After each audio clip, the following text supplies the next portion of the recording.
इस्लाम से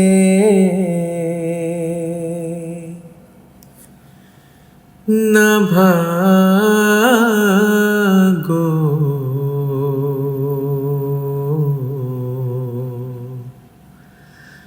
राहे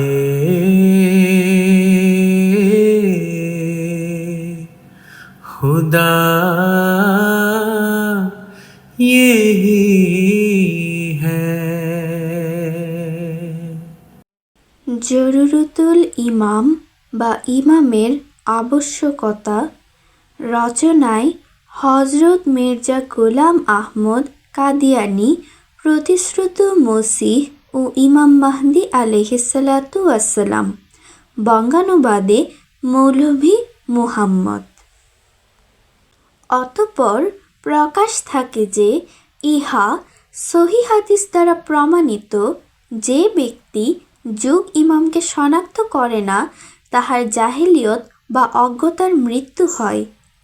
এই হাদিসটি একজন ধর্মভীরু ব্যক্তির হৃদয়কে যুগ ইমামের অনুসন্ধানে ধাবমান করিতে যথেষ্ট, কারণ জাহিলিয়াতের মৃত্যু এরূপ এক দুর্ভাগ্যের সমষ্টি যে কোনো প্রকারের অকল্যাণ এবং অমঙ্গলই ইহার গণ্ডির বাহিরে নহে। অতএব নবী সাল্লাল্লাহু আলাইহি সাল্লামের এই ওসিয়তবাণী অনুযায়ী প্রত্যেক সত্যান্বেষীর প্রকৃত ইমামের অনুসন্ধানে তৎপর থাকা অত্যাবশ্যক।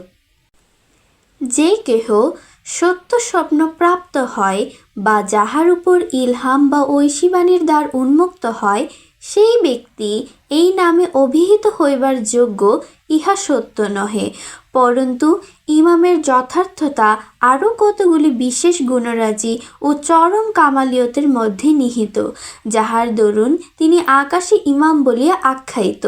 ইহাও সুস্পষ্ট যে কেবল পরহেজগারী বা পবিত্র চিন্তার জন্যই কেহ ইমাম নামে অভিহিত হইতে পারে না। আল্লাহ তাআলা বলেন, অর্থাৎ এবং আমাদিগকে মুত্তাকিগণের জন্য ইমাম করো। সূরা ফুরকান ৭৫ নং আয়াত। সুতরাং প্রত্যেক মুত্তাকি যদি ইমাম হন, তাহা হইলে সকল মুমিন মুত্তাকি ইমাম হইবেন, এবং ইহা উল্লেখিত আয়াতেরও মর্মবিরুদ্ধ।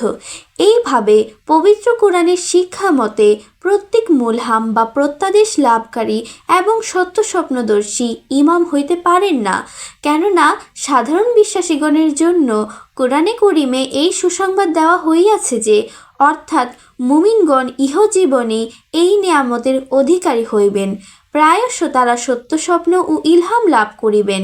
সূরা ইউনুস ৬৫ নং আয়াত। পুনরায় কোরআন শরীফে অন্যত্র আছে, অর্থাৎ যাহারা আল্লাহর উপর ঈমান আনে এবং উহাতে দৃঢ়ভাবে প্রতিষ্ঠিত থাকে, ফেরেশতাগণ তাহাদিগকে সুসংবাদের প্রত্যাদেশবাণী অর্থাৎ ইলহাম শ্রবণ করাইতে এবং সান্ত্বনা দান করিতে থাকেন। সূরা হামিম সিজদা ৩১ নং আয়াত। যেরূপে হযরত মুসা আলাইহিস সালামের মাতাকে ইলহামের দ্বারা সান্ত্বনা দেওয়া হইয়াছিল, কিন্তু কুরআন প্রকাশ করিতেছে যে এই ধরনের ইলহাম বা সত্য স্বপ্ন লাভ সাধারণ বিশ্বাসীগণের জন্য এক আধ্যাত্মিক পুরস্কার স্বরূপ, তা তিনি পুরুষই হন বা স্ত্রীলোকই হন। এইরূপ ইলহাম প্রাপ্তির দরুন তারা যুগ ইমামের আনুগত্যের ঊর্ধ্বে হইতে পারেন না। এই সকল ইলহামের অধিকাংশই তাহাদের ব্যক্তিগত বিষয় সম্পর্কিত হইয়া থাকে। ইহা দ্বারা আধ্যাত্মিক জ্ঞানের বিকাশ ও বিস্তৃতি লাভ হয় না। ইহা দৃঢ়তার সাথে কোনো মহৎ দাবির যোগ্য নহে ও অধিকাংশই নির্ভরযোগ্য নহে, বরং কখনো কখনো এগুলি পদস্খলনের কারণ হইয়া দাঁড়ায়। যতক্ষণ পর্যন্ত না ইমামের সাহায্য সহায়তা জ্ঞানের বিকাশ ও বিস্তৃতি না ঘটায়, ততক্ষণ পর্যন্ত কোনো ক্রমেই বিপদ হইতে নিরাপদ হওয়া যায় না। ইহার সাক্ষ্য ইসলামের প্রাথমিক যুগের ইতিহাসেই রহিয়াছে, কেননা এক ব্যক্তি যে কুরআন শরীফের কাতেব ছিল, নবুয়াতের আলোকে সান্নিধ্যের অবস্থান হেতু কোনো কোনো সময় এরূপও ঘটিয়াছে যে ইমাম অর্থাৎ নবী সাল্লাল্লাহু আলাইহি সাল্লাম কোনো আয়াত লিপিবদ্ধ করাইবার নিমিত্ত ওই ব্যক্তির নিকট উচ্চারণ করিবার পূর্বেই উহা তাহারও অন্তরে উদ্রেক হইত। একদিন সে ভাবিল যে আমার এবং রসুল সাল্লাল্লাহু আলাইহি সাল্লামের মধ্যে প্রভেদ কি? আমার নিকটেও প্রত্যাদেশ বাণী হয়। এই ধারণার জন্যই সে ধ্বংস হইয়াছিল। লিখিত আছে যে কবরও তাহাকে বাহিরে নিক্ষেপ করিয়াছিল, যেভাবে হজরত মুসা আলাইহিস সালামকে অস্বীকার করার জন্য বালাম বাউর বিনষ্ট হইয়াছিল। যদিও হজরত উমর রাদিয়াল্লাহু তাআলা আনহু ইলহাম লাভ করিতেন, কিন্তু তিনি নিজেকে নগণ্য জ্ঞান করিতেন এবং সত্য ইমামত যাহা আকাশের খোদা পৃথিবীতে প্রতিষ্ঠিত করিয়াছিলেন, তিনি তাহার সমকক্ষ হইতে চান নাই এবং তিনি নিজেকে এক নগণ্য চাকর ও ভৃত্য বলিয়া মনে করিতেন। সেই জন্য খোদার অনুগ্রহ তাহাকে প্রকৃত ইমামতের উত্তরাধিকারী করিয়াছিলেন। ওয়েস কার্নি রাদিয়াল্লাহু তাআলা আনহুর উপরেও ইলহাম হইত। তিনি এইরূপ দৃঢ়তা অবলম্বন করিয়াছিলেন যে নবুয়াত ও ইমামতের ভাস্করের সম্মুখে উপস্থিত হইয়াও শিষ্টাচার বিরুদ্ধ বলিয়া মনে করিতেন। আমাদের নেতা হজরত মুহাম্মদ সাল্লাল্লাহু আলাইহি সাল্লাম বহুবারই ইয়েমেনের দিকে মুখ করিয়া বলিয়াছেন, অর্থাৎ আমি ইয়েমেনের দিক হইতে খোদার সৌরভ পাইতেছি।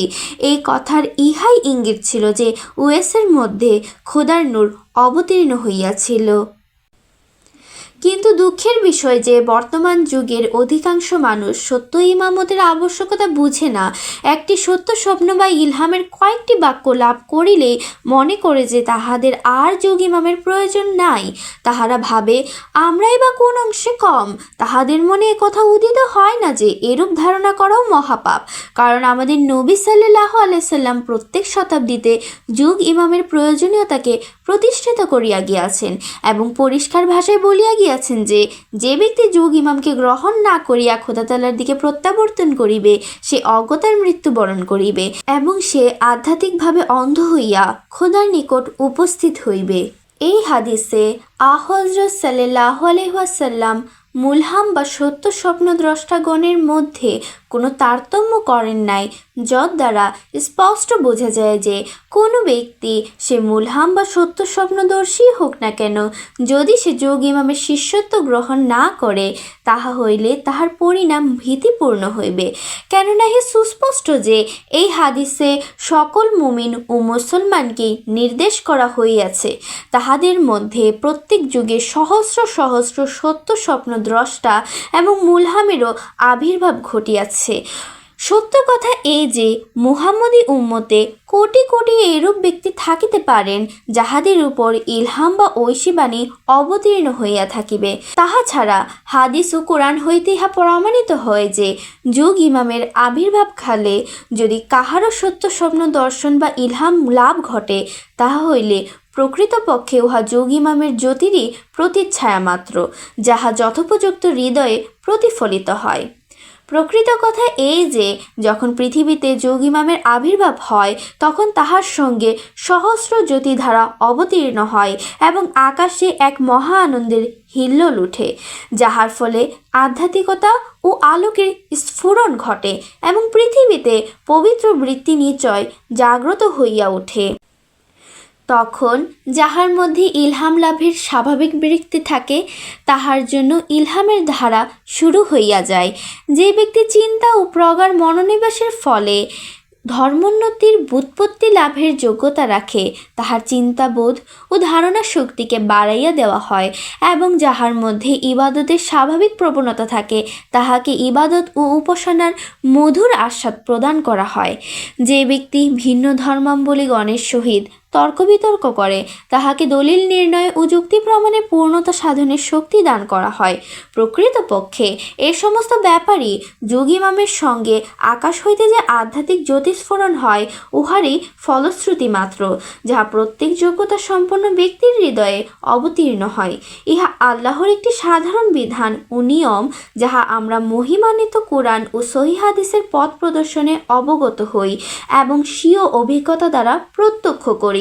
কিন্তু মসিহ মাউদের যুগের জন্য ইহা অপেক্ষা আরও বড় বিশেষত্ব রহিয়াছে এবং তাহা এই যে প্রাথমিক নবীগণের ধর্মগ্রন্থে এবং নবী করিম সাল্লাল্লাহু আলাইহি সাল্লামের হাদিসসমূহে লিখিত আছে যে মসিহ মাউদের আবির্ভাবের সময় এত পরিমাণে আধ্যাত্মিক জ্যোতির স্ফুরণ ঘটিবে যে স্ত্রীলোকেরাও ইলহাম পাইতে আরম্ভ করিবে ও নাবালক শিশুরাও ভবিষ্যৎবাণী করিবে এবং আপাময় জনসাধারণও রুহুল কুদ্দুসের সাহায্যে কথা বলিবে। এসব কিছুই হইবে মসিহ মাউদের আধ্যাত্মিক জ্যোতির প্রতিচ্ছবি স্বরূপ। যেরূপ কোনো দেয়ালে সূর্যরশ্মি পতিত হইলে দেয়াল উজ্জ্বল হইয়া ওঠে এবং যদি চুন ও বার্নিশ দ্বারা সুন্দর করা হয় তাহা হইলে উহা আরও উজ্জ্বল হয়। আবার যদি উহার উপর কাঁচ বসানো হয় তবে উহার আলো এরূপ বাড়িয়া যায় যে তখন সেদিকে আর তাকানোও যায় না। কিন্তু দেয়াল এই সকল গুণ নিজের বলিয়া দাবি করিতে পারে না, কেননা সূর্যাস্তের পর ওই আলোর লেশমাত্র অবশিষ্ট থাকে না। সুতরাং সমুদয় ইলহামি জ্যোতি যুগ ইমামের জ্যোতির প্রতিফলন মাত্র। যদি ভাগ্য বিরূপ না হয় এবং আল্লাহর নিকট হইতে কোনো পরীক্ষা উপস্থিত না হয় তাহা হইলে প্রত্যেক সরলচিত্ত ব্যক্তি এই তত্ত্বটি সহজেই বুঝিতে সক্ষম হইবেন। খোদা না করুন যদি কেহ এই ঐশী তত্ত্বটি বুঝিতে না পারে এবং যুগ ইমামের আবির্ভাবের সংবাদ শুনিয়া তাহার সহিত সম্বন্ধ স্থাপন না করে, তাহা হইলে প্রথমে সেই ব্যক্তি ইমামের প্রতি ঔদাসীন্য প্রকাশ করে। ঔদাসীন্য হতে পারে তাহার বিচ্ছিন্নতা এবং বিচ্ছিন্নতা হইতে কুধারণা বৃদ্ধি পাইতে পারে। অতঃপর কুধারণা হইতে শত্রুতার উদ্ভব হয়। খোদা রক্ষা করুন, এই শত্রুতা হইতে পরিশেষে ঈমান বিলুপ্তির পর্যায়ে গিয়া পৌঁছায়। যেমন হযরত সাল্লাল্লাহু আলাইহি সাল্লামের আবির্ভাবের সময় সহস্র সহস্র সন্ন্যাসী ইসলাম ও দিব্য দর্শনের অধিকারী ছিল, কিন্তু যখন আবার তাহারই যুগ ইমাম হযরত খাতামান আম্বিয়া সাল্লাল্লাহু আলাইহি সাল্লামকে গ্রহণ করিল না, তখন খোদা তাআলার ক্রোধাগ্নি তাহাদিগকে ধ্বংস করিল এবং খোদার সহিত তাহাদের সমস্ত সম্বন্ধ বিচ্ছিন্ন হইয়া গেল। তাহাদের সম্বন্ধে কুরআন শরীফে যে সকল কথা বর্ণিত আছে উহার পুনরুল্লেখ নিষ্প্রয়োজন। তাহাদের সম্পর্কেই কোরআনে বর্ণিত হইয়াছে। এই আয়াতের অর্থ এই যে এই সকল ব্যক্তি আল্লাহর নিকট হইতে ধর্মের বিজয়ের জন্য সাহায্য প্রার্থনা করিত এবং তাহাদের ইলহাম ও কাশ বা দিব্য দর্শন লাভ হইত। সূরা বাকারা 90 নং আয়াত। যদিও ওই সকল ইহুদি যারা হযরত ঈসা আলাইহিস সালামের বিরুদ্ধাচরণ করার অপরাধে আল্লাহর দৃষ্টিতে অধঃপতিত হইয়াছিল, কিন্তু যখন সৃষ্ট বস্তু পূজার জন্য খ্রিস্ট ধর্ম ধ্বংস হইল এবং উহার মধ্যে আর সত্য এবং আধ্যাত্মিকতা থাকিল না, তখন সেই যুগের ইহুদিগণ খ্রিস্টান না হওয়ার অপরাধ হইতে মুক্তি লাভ করিল। তাই তাহাদের মধ্যে পুনরায় আল্লাহর জ্যোতি সৃষ্টি হইল এবং তাহাদের মধ্যে প্রায়ই ইলহাম বা দিব্য দর্শনের অধিকারী ব্যক্তির আবির্ভাব হইতে লাগিল। তাহাদের সন্ন্যাসীগণের মধ্যে অনেক উন্নত মর্যাদার ব্যক্তি ছিলেন এবং তাহারা সর্বদাই এই ইলহাম লাভ করিতেন যে শেষ যুগের নবী যুগ ইমাম শীঘ্রই জন্মগ্রহণ করিবেন এবং এই জন্যই তাহাদের অনেক তত্ত্বজ্ঞানী ব্যক্তি আল্লাহর নিকট হইতে ইলহাম প্রাপ্ত হইয়া আরব দেশে আসিতে আরম্ভ করিয়াছিলেন। তাহাদের শিশু সন্তানগণ পর্যন্ত জানিত যে শীঘ্রই আকাশ হইতে এক নতুন ব্যবস্থা প্রবর্তন করা হইবে। এই কথাই বলা হইয়াছে নিম্নবর্ণিত আয়াতে। অর্থাৎ এই নবী সাল্লাল্লাহু আলাইহি সাল্লামকে তাহারা ঠিক তেমনই পরিষ্কারভাবে চিনে যেভাবে তাহারা আপন সন্তানকে চিনে। সূরা বাকারা 147 নং আয়াত।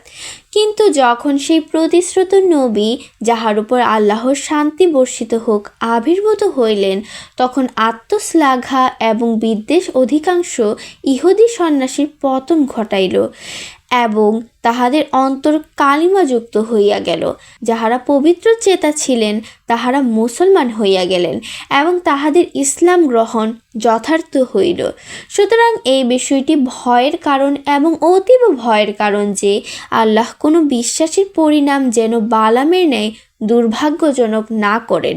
হে আমার প্রভু, তুমি এই উম্মতকে সকল ফিতনা হইতে রক্ষা করো এবং ইহুদিগণের দৃষ্টান্তসমূহ হইতে ইহাদিগকে দূরে রাখো। আমিন। সুম্মা আমিন। এখানে ইহাও স্মরণ রাখিতে হইবে, খোদাতালা যেমন সামাজিক সভ্যতা প্রতিষ্ঠা কল্পে বিভিন্ন গোত্র এবং জাতির সৃষ্টি করিয়াছেন, যাহাতে পরস্পরের সহিত সম্বন্ধে আবদ্ধ হইয়া তাহারা একে অপরের প্রতি সহানুভূতিশীল ও সাহায্যকারী হয়, তেমনি উম্মতে মুহাম্মদিয়ার মধ্যে যাতে এক আধ্যাত্মিক সম্বন্ধের সৃষ্টি হয় এবং একে অপরের সাহায্যকারী হইয়া যায়, তজ্জন্য তিনি নবুয়াতের এবং ইমামতের ধারার প্রবর্তন করিয়াছেন। এখানে একটি জরুরি প্রশ্ন উঠে যে যুগ ইমাম কাহাকে বলে এবং তাহাকে চিনিবার আলামতসমূহ কি, এবং অপরাপর মুলহাম, স্বপ্নদ্রষ্টা ও দিব্যদর্শনকারীগণের উপরে তাহার শ্রেষ্ঠত্ব কি। এই প্রশ্নের উত্তর ইহাই যে যুগ ইমাম তাহাকেই বলে যাহার আধ্যাত্মিক শিক্ষার ভার খোদাতালা স্বয়ং গ্রহণ করিয়া তাহার প্রকৃতি ও স্বভাবের মধ্যে নেতৃত্বের এমন এক প্রদীপ প্রজ্বলিত করিয়া দেন, যাহাতে পৃথিবীর শ্রেষ্ঠ পণ্ডিত এবং দার্শনিকগণের সহিত সর্বপ্রকার বিতর্কের সভায় তিনি সকলকে পরাভূত করিয়া ফেলেন।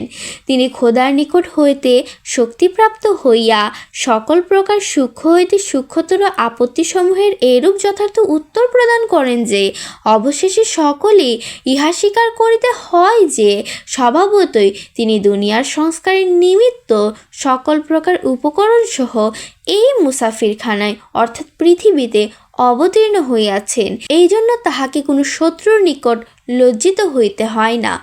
আধ্যাত্মিকভাবে তিনি মুহাম্মদী ফৌজের সিপাহ সালাহ হন।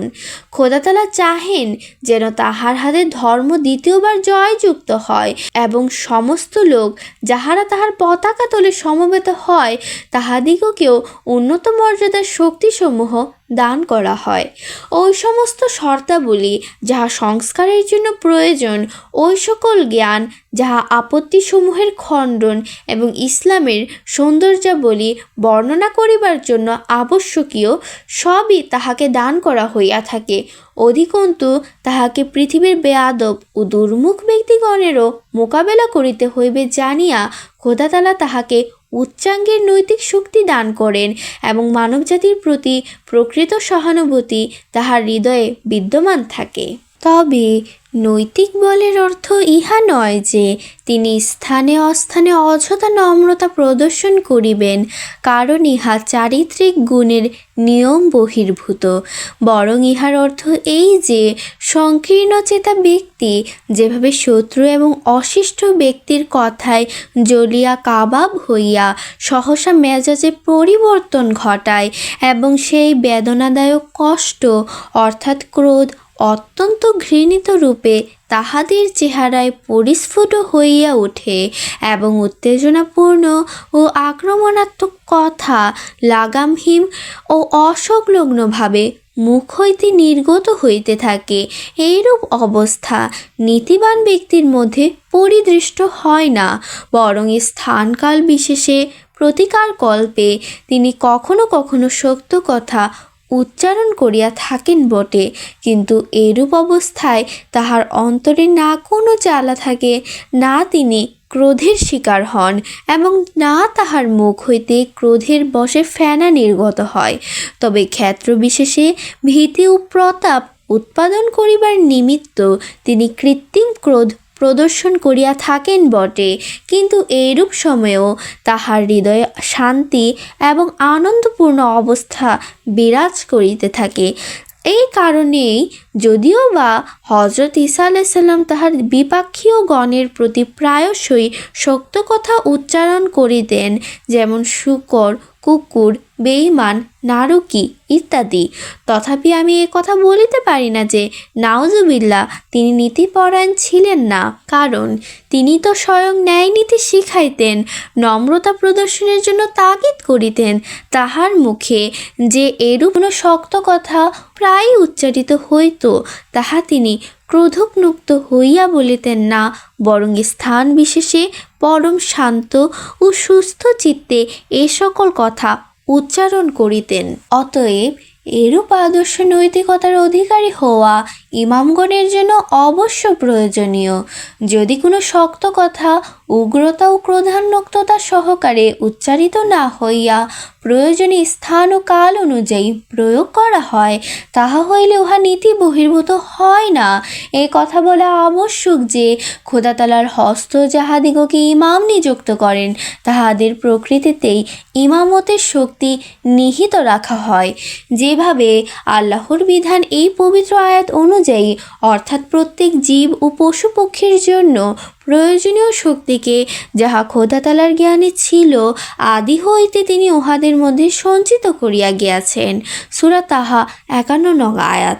অনুরূপভাবে যে সকল ব্যক্তির দ্বারা ইমামতের কাজ লইবেন বলিয়া আল্লাহ তাআলা আদি হইতে স্থির করিয়া রাখিয়াছেন, তাহাদের মধ্যেও পূর্ব হইতে ইমামতের কাজের উপযোগী কতগুলি আধ্যাত্মিক শক্তির সমাবেশ করিয়া রাখা হয়। যে সকল প্রতিভা ভবিষ্যতে তাহাদের কাজে লাগিবে, সেগুলির বীজ পূর্ব হইতে তাহাদের পূত চরিত্রে বপন করা হয়। আমার দৃষ্টিতে মানবজাতির মঙ্গল এবং উন্নতি সাধনের নিমিত্ত ইমামের জন্য নিম্নলিখিত গুণাবলী থাকা একান্ত অপরিহার্য। প্রথম, নৈতিক বল। যেহেতু ইমামকে নানা শ্রেণীর দুর্বৃত্ত, হীনমনা ও দুর্মুখ ব্যক্তিগণের সম্মুখীন হইতে হয়, তজ্জন্য তাহার উত্তম নৈতিক শক্তির অধিকারী হওয়া আবশ্যক, যেন তাহার মধ্যে ক্রোধ ও উন্মাদনার উত্তাপ সৃষ্টি না হয় এবং যার ফলে মানবজাতি তাহার কল্যাণ হইতে বঞ্চিত না থাকে। ইহা অত্যন্ত লজ্জার কথা যে এক ব্যক্তি নিজেকে খোদার বন্ধু বলিয়া পরিচয় দেয়, অথচ হীন আচরণ প্রকাশ করে এবং কটু কথা একেবারেই সহ্য করিতে পারে না। যে ব্যক্তি নিজেকে যোগ ইমাম বলিয়া পরিচয় দেয়, অথচ এরূপ নীচতা প্রদর্শন করে যে সামান্য সামান্য কথায় উগ্র হইয়া ওঠে এবং চক্ষু অগ্নিবর্ণ ধারণ করে, সে কোনো ক্রমেই যোগ ইমাম হইতে পারে না। তাহার মধ্যে তো নিশ্চয় তুমি উত্তম চরিত্রের উপর প্রতিষ্ঠিত আয়াতটি সম্পূর্ণরূপে রূপায়িত হওয়া আবশ্যক। দ্বিতীয়, নেতৃত্বের শক্তি। যে জন্য তাহার নাম ইমাম রাখা হইয়াছে, অর্থাৎ সৎবাক্য, পুণ্যকর্ম এবং সকল প্রকার ঐশী তত্ত্ব জ্ঞান ও ঐশী প্রেমের মধ্যে তিনি অগ্রগামী থাকিবার আগ্রহ রাখিবেন এবং তাহার আত্মা কোনো প্রকার ক্ষতি স্বীকার করিতে বা কোনো প্রকার অপরিপক্ক অবস্থায় অবস্থান করিতে পছন্দ করে না। উন্নতির পথ অবরুদ্ধ হওয়াকে তিনি অত্যন্ত দুঃখ এবং বেদনার চোখে দেখেন। ইহা এক স্বভাবজ শক্তি যাহা ইমামের মধ্যে পরিলক্ষিত হয়। ঘটনাক্রমে যদি তাহার শিক্ষা ও তত্ত্বজ্ঞান গ্রহণ করিবার মতো কেহ নাও থাকে এবং তাহার আলোকে অনুসরণ কেহ নাও করে, তথাপি তিনি আপন স্বভাবজাত শক্তিতে ইমাম। সুতরাং এই সূক্ষ্মতত্ত্বপূর্ণ কথাটি মনে রাখিবার মতো যে ইমামত হইল এক শক্তি যাহা সেই ব্যক্তির স্বভাবের মধ্যে নিহিত রাখা হয় যাহাকে আল্লাহ এই কাজের জন্য মনোনীত করেন। আর যদি ইমামত শব্দটির অর্থ করা হয়, তবে ইহার অর্থ হইবে অগ্রগমন শক্তি।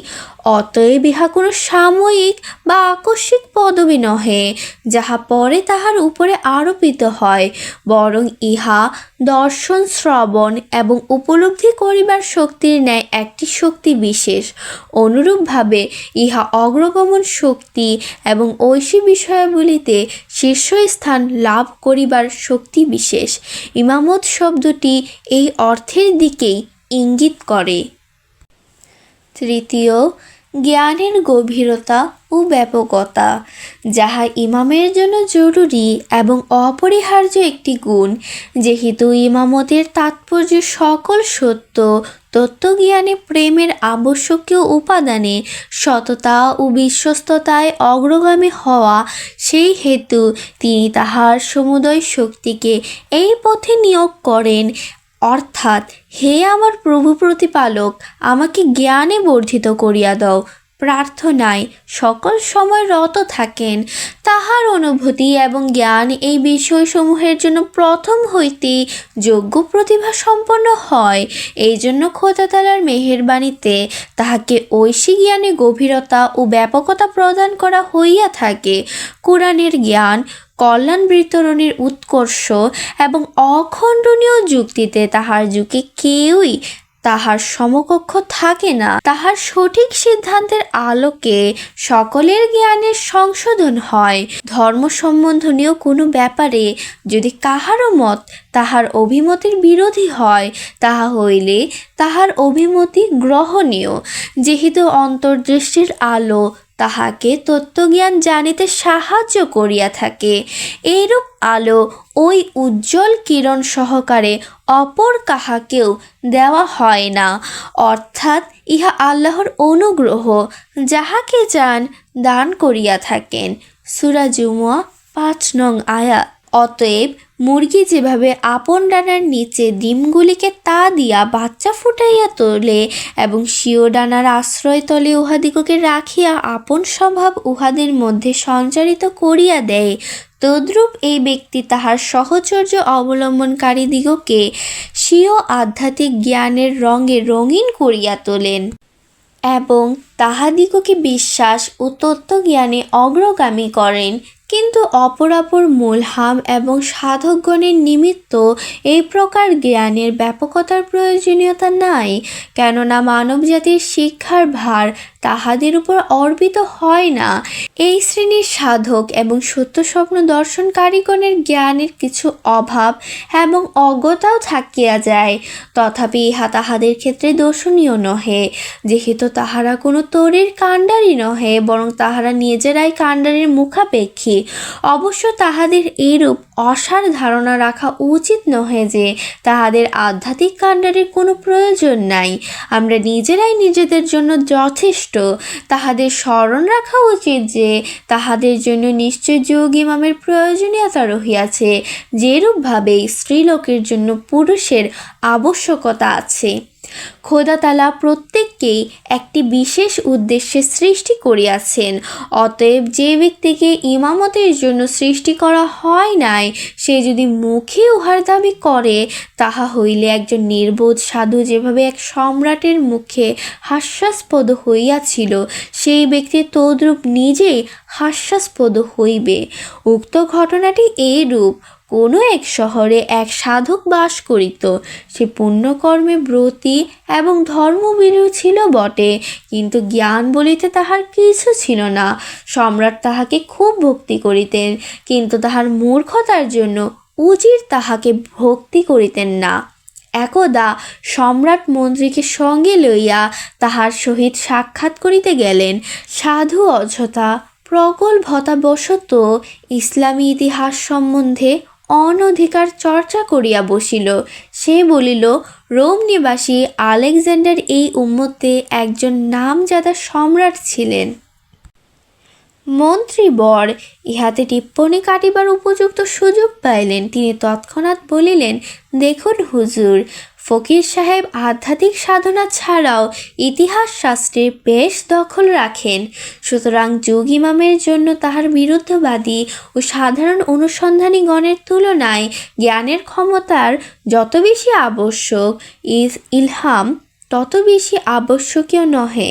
কেননা চিকিৎসা শাস্ত্র, জ্যোতির্বিদ্যা, বিজ্ঞান, ভূগোল ও ইসলাম অনুমোদিত গ্রন্থাবলী, ন্যায় ও দর্শন শাস্ত্রাদির তরফ হইতেও শরীয়তের বিরুদ্ধে বহু প্রকারের আপত্তি উত্থাপনকারী বিদ্যমান রহিয়াছে।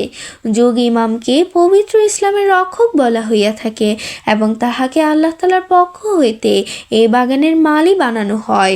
সকল প্রকার আপত্তি খণ্ডন করা এবং সকল বিরুদ্ধবাদীর মুখ বন্ধ করিয়া দেওয়া তাহার কর্তব্য। শুধু ইহাই নহে, আপত্তি খণ্ডন করা ছাড়াও ইসলামের গুণাবলী ও সৌন্দর্য জগতে প্রকাশ ও প্রচার করা তাহার অন্যতম কর্তব্য। অতএব এইরূপ ব্যক্তি সম্মানের উপযুক্ত পাত্র এবং দুর্লভ পরশমণি তুল্য, কেননা তাহার অস্তিত্ব হইতেই ইসলামের বিকাশ ঘটিয়া থাকে এবং তিনি ইসলামের জন্য এক গৌরব এবং মানবজাতির জন্য খোদা তাআলার অস্তিত্বের অকাট্য প্রমাণস্বরূপ। তাহার সহিত বিচ্ছিন্ন হওয়া কাহারোর জন্য বৈধ নহে, কারণ তিনি আল্লাহর ইচ্ছা এবং আদেশ অনুযায়ী ইসলামের ইজ্জতের অভিভাবক রূপে নিযুক্ত হইয়াছেন। তিনি সমগ্র মুসলিম জগতের প্রতি সহানুভূতি সম্পন্ন এবং ধর্মের সকল উৎকর্ষের বেষ্টনী স্বরূপ। ইসলাম এবং কুফরির প্রত্যেক যুদ্ধক্ষেত্রে একমাত্র তিনিই কাজে আসেন এবং তাহারই পবিত্র নিঃশ্বাস অর্থাৎ দোয়া ও অমৃতবাণী অধর্মের বিলোপ সাধন করে। তিনি পূর্ণ এবং বাকি সকলে তাহার অংশস্বরূপ। অর্থ, তুমি পূর্ণ এবং তুমি অংশবিশেষ, কিন্তু পূর্ণ নহ। যদি তুমি তাহা হইতে বিচ্ছিন্ন হও, তাহা হইলে ধ্বংসপ্রাপ্ত হইবে। চতুর্থ, দৃঢ়চিত্ততা ইহা যুগ ইমামের জন্য একান্ত জরুরি। দৃঢ়চিত্ততার অর্থ এই যে কোনো অবস্থাতেই ক্লান্ত না হওয়া, হতাশ না হওয়া এবং সংকল্পে শিথিল না হওয়া। নবী, মুরসাল বা মুহাদ্দাস যাহারা যুগ ইমাম হন, তাহাদের সম্মুখে অনেক সময় এরূপ পরীক্ষা উপস্থিত হয় যে বাহ্যত তারা এমনভাবে বিপদাপন্ন হইয়া পড়েন, যাহা দেখিয়া মনে হয় যেন খোদা তাআলা তাহাদিগকে পরিত্যাগ করিয়াছেন এবং তাহাদিগকে বিনাশ করিবার পরিকল্পনা করিয়াছেন। আবার অনেক সময় ওহী এবং ইলহামের ধারাও সাময়িকভাবে তাহাদের জন্য বন্ধ হইয়া যায় এবং কিছুদিন পর্যন্ত কোনো ওহী হয় না। তাহাদের কতিপয় ভবিষ্যৎবাণীও অনেক সময় পরীক্ষার আকারে প্রকাশিত হয় এবং সর্বসাধারণে তাহাদের সত্যতা প্রকাশিত হয় না। কখনো তাহাদের উদ্দেশ্য সাধনের পথে বহু বিঘ্ন উপস্থিত হয় এবং এমন সময়ও আসে যখন জগতে তাহারা পরিত্যক্ত, উপেক্ষিত, লাঞ্ছিত ও বিতাড়িত বলিয়া প্রতীয়মান হন।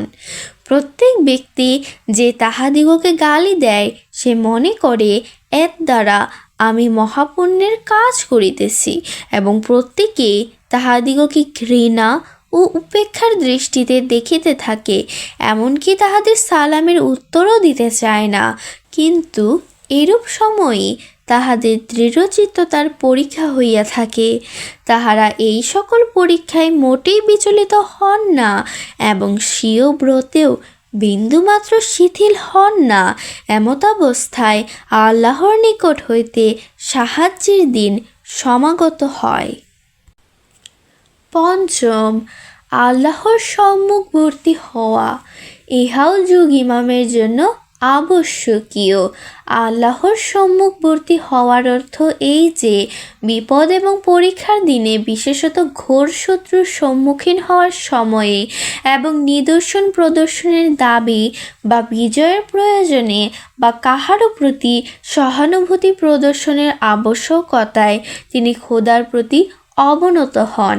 এইরূপভাবে অবনত যে তাহার সত্যতা, সততা, প্রেম, বিশ্বস্ততা এবং দৃঢ়চিত্ততাপূর্ণ প্রার্থনায় আধ্যাত্মিক জগতে এক সাড়া পড়িয়া যায় এবং তাহার ঐকান্তিক আত্মবিলীনতায় আকাশে এক সাড়া পড়িয়া যায় এবং তাহার ঐকান্তিক আত্মবিলীনতায় আকাশে এক বেদনাদায়ক আলোড়নের সৃষ্টি হইয়া ফিরিস্তাগণকে বিচলিত করিয়া তোলে।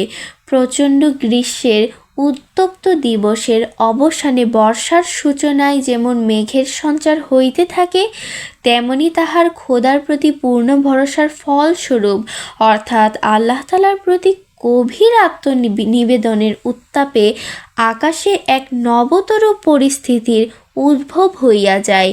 ভাগ্যাকাশে পরিবর্তন দেখা দিতে থাকে এবং আল্লাহর ইচ্ছা ভিন্ন রং ধারণ করে এবং অবশেষে ভাগ্য ও নিয়তির হিমেল হাওয়া বহিতে শুরু করে।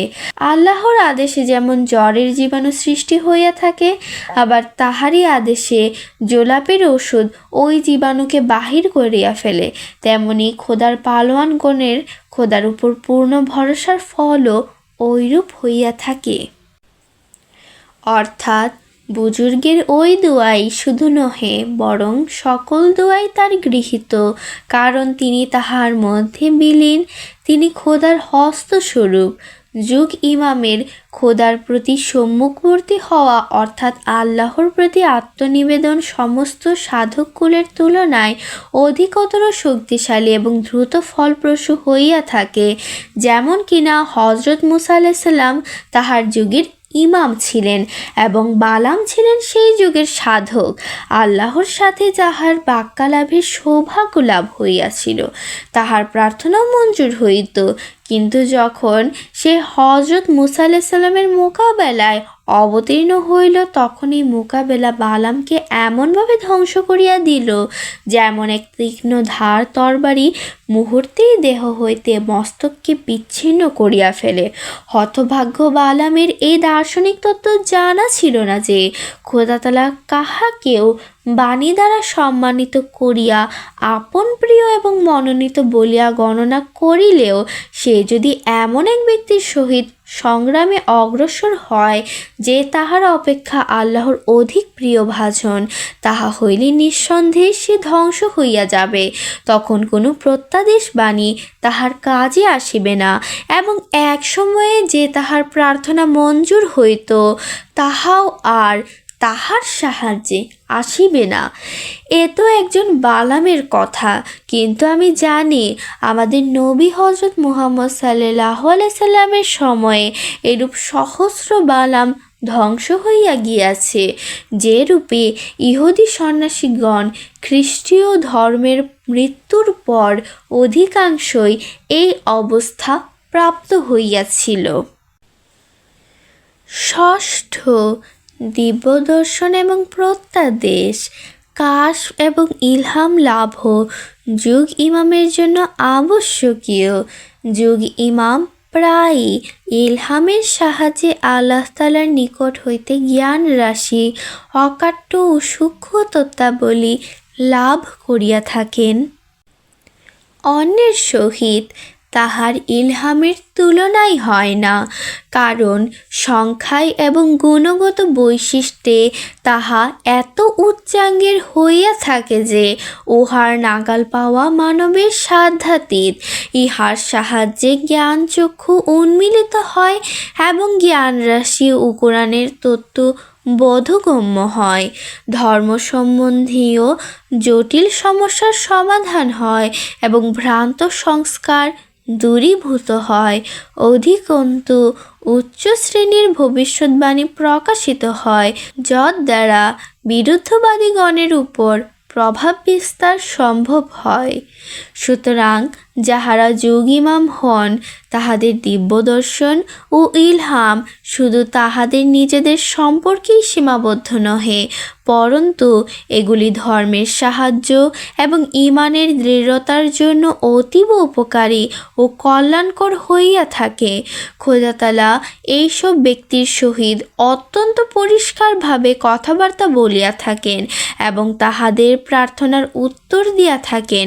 অনেক সময় প্রশ্ন এবং উত্তরের এক প্রশ্রবণ খুলিয়া যায়, যাহাতে একই সময় প্রথমে প্রশ্ন এবং উত্তর, আবার প্রশ্ন উহার উত্তর, এইরূপ বারবার প্রশ্ন এবং উত্তরের ধারা এইরূপ পরিষ্কার, আনন্দদায়ক, উত্তম প্রকাশ ব্যঞ্জক ইলহামের আকারে প্রকাশিত হইতে থাকে যে প্রত্যাদিষ্ট ব্যক্তি উপলব্ধি করিতে থাকেন যেন তিনি স্বয়ং খোদা তাআলাকে দেখিতেছেন। যুগ ইমামের নিকট এরূপ কোনো ইলহাম হয় না, যেরূপ কোনো তীরন্দাজ আড়াল হইতে তীর সরিয়া পড়ে, যাহাতে ইহা বোঝা যায় না যে ওই ব্যক্তি কে ছিল এবং কোথায় গেল, বরং খোদা তাআলা এই ব্যক্তির অত্যন্ত নিকটবর্তী হন এবং তাহার সম্মুখে স্বীয় পবিত্র জ্যোতির্ময় চেহারা, যাহা শুধুই জ্যোতি, তাহা হইতে কিঞ্চিত আবরণ অপসারিত করিয়া দেন। এরূপ অবস্থা অন্য কাহারও ভাগ্যে জোটে না, বরং অন্যেরা তো অনেক সময় নিজেদের ইলহাম প্রাপ্তির ক্ষেত্রে এরূপ অনুভব করে যেন কেহ তাহাদের সহিত পরিহাস করিতেছেন। যুগ ইমামের ইলহামি ভবিষ্যৎবাণী সমূহ সকল ভবিষ্যৎকে সুস্পষ্ট করিয়া দেয়। ইজহাব আলাল গায়েব অদৃশ্যের উপরে প্রাধান্য বিস্তারের মর্যাদা রাখে, অর্থাৎ উহা অদৃশ্য ভবিষ্যতের সমুদয় দিককে স্বীয় আয়ত্তে লইয়া আসে। যেমন সুদক্ষ অশ্বারোহী আপন ঘোড়াকে স্বীয় আয়ত্তে রাখে। তাহার ইলহামে এই প্রকারের শক্তি ও প্রাঞ্জলতা এই জন্যই দেওয়া হয় যে, যাহাতে তাহার পবিত্র ইলহাম শয়তানি ইলহামের সহিত সন্দেহযুক্ত না হয়, বরং উহা যেন দলিল প্রমাণের সকলে মুখ বন্ধ করিয়া দেয়। জানিয়া রাখো যে, শয়তানি ইলহাম হওয়াও বাস্তব সত্য, যাহা অপরিপক্ক সাধকগণের নিকট হইয়া থাকে। এগুলি হাদিসুন নাফস বা মনের কথা, অথবা আজগাসুল আহলাম বা এলোমেলো স্বপ্ন হইতে পারে। যে ইহা অস্বীকার করে সে কুরআন শরীফের বিরুদ্ধাচরণ করে, কারণ কুরআন শরীফের বর্ণনার দ্বারা শয়তানি ইলহামের সম্ভাব্যতা সাব্যস্ত। আল্লাহ তাআলা বলেন, যতক্ষণ পর্যন্ত মানুষের আত্মশুদ্ধি পূর্ণ ও পরিপক্ক না হয়, ততক্ষণ পর্যন্ত তাহার নিকট শয়তানি ইলহাম হইতে পারে, এবং সে অর্থাৎ শয়তানি ইলহাম প্রত্যেক মিথ্যাবাদী পাপাচারীর উপর অবতীর্ণ হয়, আয়াতের অধীনে আসিতে পারে। কিন্তু যাহারা পবিত্র, তাহাদিগকে অবিলম্বে শয়তানি প্ররোচনা সম্বন্ধে সতর্ক করিয়া দেওয়া হয়। সূরা শুআরা 223 নং আয়াত। বড়ই পরিতাপের বিষয় যে, কতক পাদ্রী সাহেব তাহাদের রচিত পুস্তকে শয়তান কর্তৃক হযরত ঈসা আলাইহিস সালামকে পাহাড়ের উপর ডাকিয়া লইয়া যাওয়ার ঘটনা সম্পর্কে যে ভাষ্য লিখিয়া গিয়াছেন, তাহাতে তাহারা হঠকারিতার পরিচয় দিয়া বর্ণনা করিয়াছে যে, ইহা কোনো বাহ্যিক ঘটনা ছিল না, যাহা পৃথিবীর লোক বা ইহুদিগণ দেখিতে পাইত, বরং এইরূপ শয়তানি ইলহাম হযরত মসীহ আলাইহিস সালামের নিকট 3 বার হইয়াছিল এবং তিনি উহা গ্রহণ করেন নাই। কিন্তু বাইবেলের এইরূপ ব্যাখ্যা শুনিয়া আমার সর্বাঙ্গ শিহরিত হইয়া উঠে যে, মসীহ অথচ তাহার নিকট শয়তানি ইলহাম। কিন্তু যদি শয়তানের সহিত এই কথোপকথনকে শয়তানি ইলহাম বলিয়া না মানিয়া এই ধারণা করা যায় যে, শয়তান মানুষের মূর্তি পরিগ্রহ করিয়া হযরত ঈসা আলাইহিস সালামের সহিত সাক্ষাৎ করিতে আসিয়াছিল, তাহা হইলে আপত্তি উঠে যে, শয়তান যাহা পুরাতন সর্প যদি সত্য সত্যই দেহ ধারণ করিয়া প্রকাশিত হইয়া ইহুদিগণের পবিত্র পূজা মন্দিরের নিকট, যাহা চারিপাশে শত শত মানুষ থাকিত, মানুষ্য সাজিয়া দণ্ডায়মান হইত, তাহা হইলে নিশ্চয়ই তাহাকে দেখিবার জন্য হাজার হাজার লোক আসিয়া জড়ো হইত।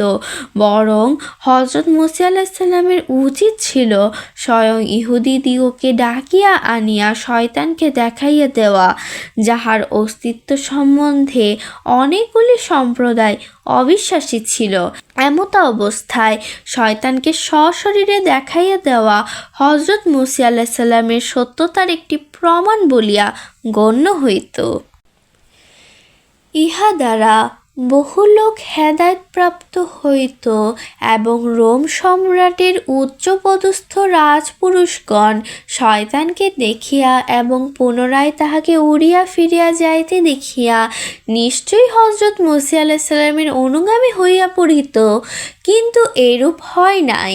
অতএব প্রতীয়মান হয় যে, ইহা এক প্রকার আধ্যাত্মিক কথোপকথন ছিল, যাহাকে অন্য কথায় শয়তানি ইলহাম বলা যাইতে পারে।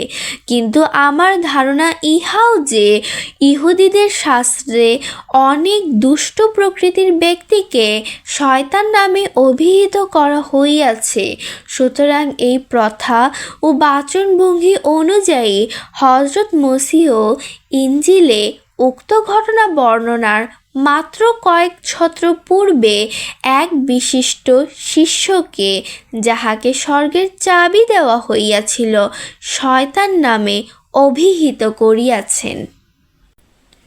অতএব এমনও হইতে পারে যে কোনো দুষ্ট ইহুদি বিদ্রূপ ও উপহাস করিবার নিমিত্ত হজরত মসিহ আলাইসাল্লামের নিকট আসিয়াছিল, এবং যেভাবে পিটারকে তিনি শয়তান নামে অভিহিত করিয়াছিলেন, তদ্রূপ তাহাকেও শয়তান বলিয়া আখ্যায়িত করেন।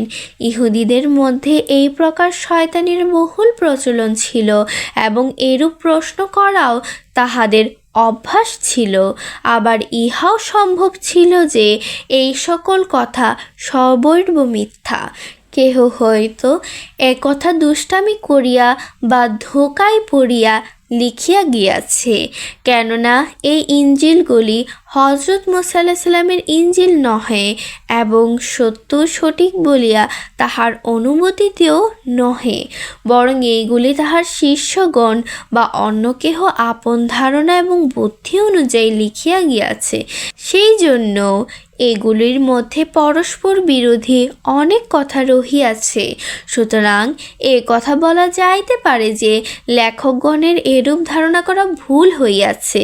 যেমন ইহা একটি ভুল যে ইঞ্জিল লেখকগণের মধ্যে অনেকে এরূপ ধারণার বশবর্তী যে হজরত মুসি ক্রুশে প্রাণ ত্যাগ করিয়াছিলেন। এরূপ ভুল ভ্রান্তি করা হাওয়ারীগণের স্বভাবে নিহিত ছিল, কারণ ইঞ্জিল হইতে আমরা জানিতে পারি যে তাহাদের বুদ্ধি তেমন সূক্ষ্ম ছিল না। হজরত মসিহ আলাইহিস সালাম স্বয়ং তাহাদের অপরিপক্ক অবস্থা সম্বন্ধে সাক্ষ্য দিয়াছেন যে তাহারা বুদ্ধি বিবেচনা এবং কর্মশক্তিতেও অত্যন্ত দুর্বল ছিল। খ্রিস্টানদের অনেকগুলি ইঞ্জিলের মধ্য হইতে এখনও একটি ইঞ্জিল তাহাদের নিকট রহিয়াছে, যাহাতে লিখিত আছে যে হজরত মসি ক্রুশে মারা যান নাই।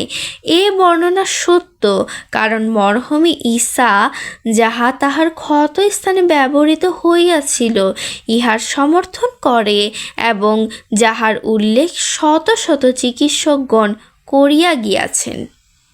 যাহা হোক, এ কথা সত্য যে পবিত্রাত্মাগণের হৃদয়ে শয়তানি ধ্যান ধারণায় স্থান লাভ করিতে পারে না। কোনো ইতস্তত ভ্রান্ত ধারণা যদি তাহাদের মনের কোণে উদিত হয়, তবু সেই শয়তানি ধ্যান ধারণা অবিলম্বে বিরোধিত ও বিনষ্ট হইয়া যায়, এবং তাহাদের পবিত্র চিত্তে কোনো কালিমা স্পর্শ করে না। এরূপ হালকা বিবর্ণ ও অপরিপক্ক চিন্তার প্ররোচনাকে কোরআন শরীফে তাইফ বলা হইয়াছে। আরবি অভিধানেও ইহাকে তাইফ বলা হয়। হৃদয়ের সহিত এরূপ প্ররোচনার সংযোগ অতি অল্পই হইয়া থাকে, এমনকি হয় না বলিলেও চলে। অর্থাৎ এরূপ বলা যায়, যেমন দূর হইতে কোনো বৃক্ষের ছায়া খুবই অস্পষ্ট হইয়া পতিত হয়, এই প্ররোচনাও তদ্রূপ হইতে পারে। বিতাড়িত শয়তান হজরত মসিহ আলাইহিস সালামের হৃদয়ে এই প্রকারের সূক্ষ্ম প্ররোচনা দিতে ইচ্ছা করিলেন। তিনি তাহার নবুয়তের শক্তির বলে উক্ত ভ্রান্তিকর প্ররোচনাকে দূর করিয়া দিয়াছিলেন। আমাকে এ কথা এই জন্য বাধ্য হইয়া বলিতে হইল যে এরূপ কেচ্ছা শুধু ইঞ্জিলেই বর্ণিত হয় নাই, বরং ইহা আমাদের সহিহ হাদিসেও স্থান লাভ করিয়াছে। যেমন লিখিত আছে, মুহাম্মদ বিন ইমরান সাইরফি কর্তৃক বর্ণিত হইয়াছে যে তিনি উহা হাসান বিন আলিল আনজি হইতে, আব্বাস বিন আব্দুল ওয়াহেদ হইতে, আব্বাস মুহাম্মদ বিন আমর হইতে, মুহাম্মদ বিন মোনাজের সুফিয়ান বিন আইনিয়া হইতে, সুফিয়ান আমর বিন দিনার হইতে, আমর বিন দিনার তাউস হইতে, এবং তাউস আবু হুরাইরা হইতে শুনিয়াছেন যে তিনি বলিয়াছেন, শয়তান ঈসা আলাইহিস সালামের নিকট আসিয়া বলিল, তুমি কি মনে করো না যে তুমি সত্যবাদী? তিনি উত্তর দিলেন, কেন করিব না? তখন শয়তান বলিল, যদি ইহা সত্য হয়, তাহা হইলে তুমি পাহাড়ের উপর চড়িয়া নিজেকে নিম্নে নিক্ষেপ করো দেখি। হজরত ঈসা আলাইসাল্লাম বলিলেন, তুই নিপাত যা, তুই কি অবগত নস যে খোদাতালা বলিয়াছেন, নিজের মৃত্যু নিয়া আমার শক্তির পরীক্ষা করিও না, কেননা আমি যাহা চাই তাহাই করিতে পারি। ইহা হইতে বোঝা যায় যে জিব্রাইল আলাইসাল্লাম যেভাবে নবীগণের নিকট আগমন করেন, শয়তানও হজরত ঈসা আলাইসাল্লামের নিকট সেইভাবে আগমন করিয়া থাকিবে। কেননা জিব্রাইল মানুষের ন্যায় তো গাড়ি ঘোড়া চড়িয়া, পাগড়ি বাঁধিয়া, চাদর জড়াইয়া আসেন না, বরং তাহার আগমন আধ্যাত্মিকভাবে ঘটিয়া থাকে। অতএব নিজ ও ঘৃণিত শয়তান কেমন করিয়া প্রকাশ্যে মানুষের মূর্তি ধরিয়া আসিবে? এই আলোচনার পর অবশ্য ড্রেপার সাহেবের কথা স্বীকার করিতে হয়, যাহা তিনি বর্ণনা করিয়াছেন।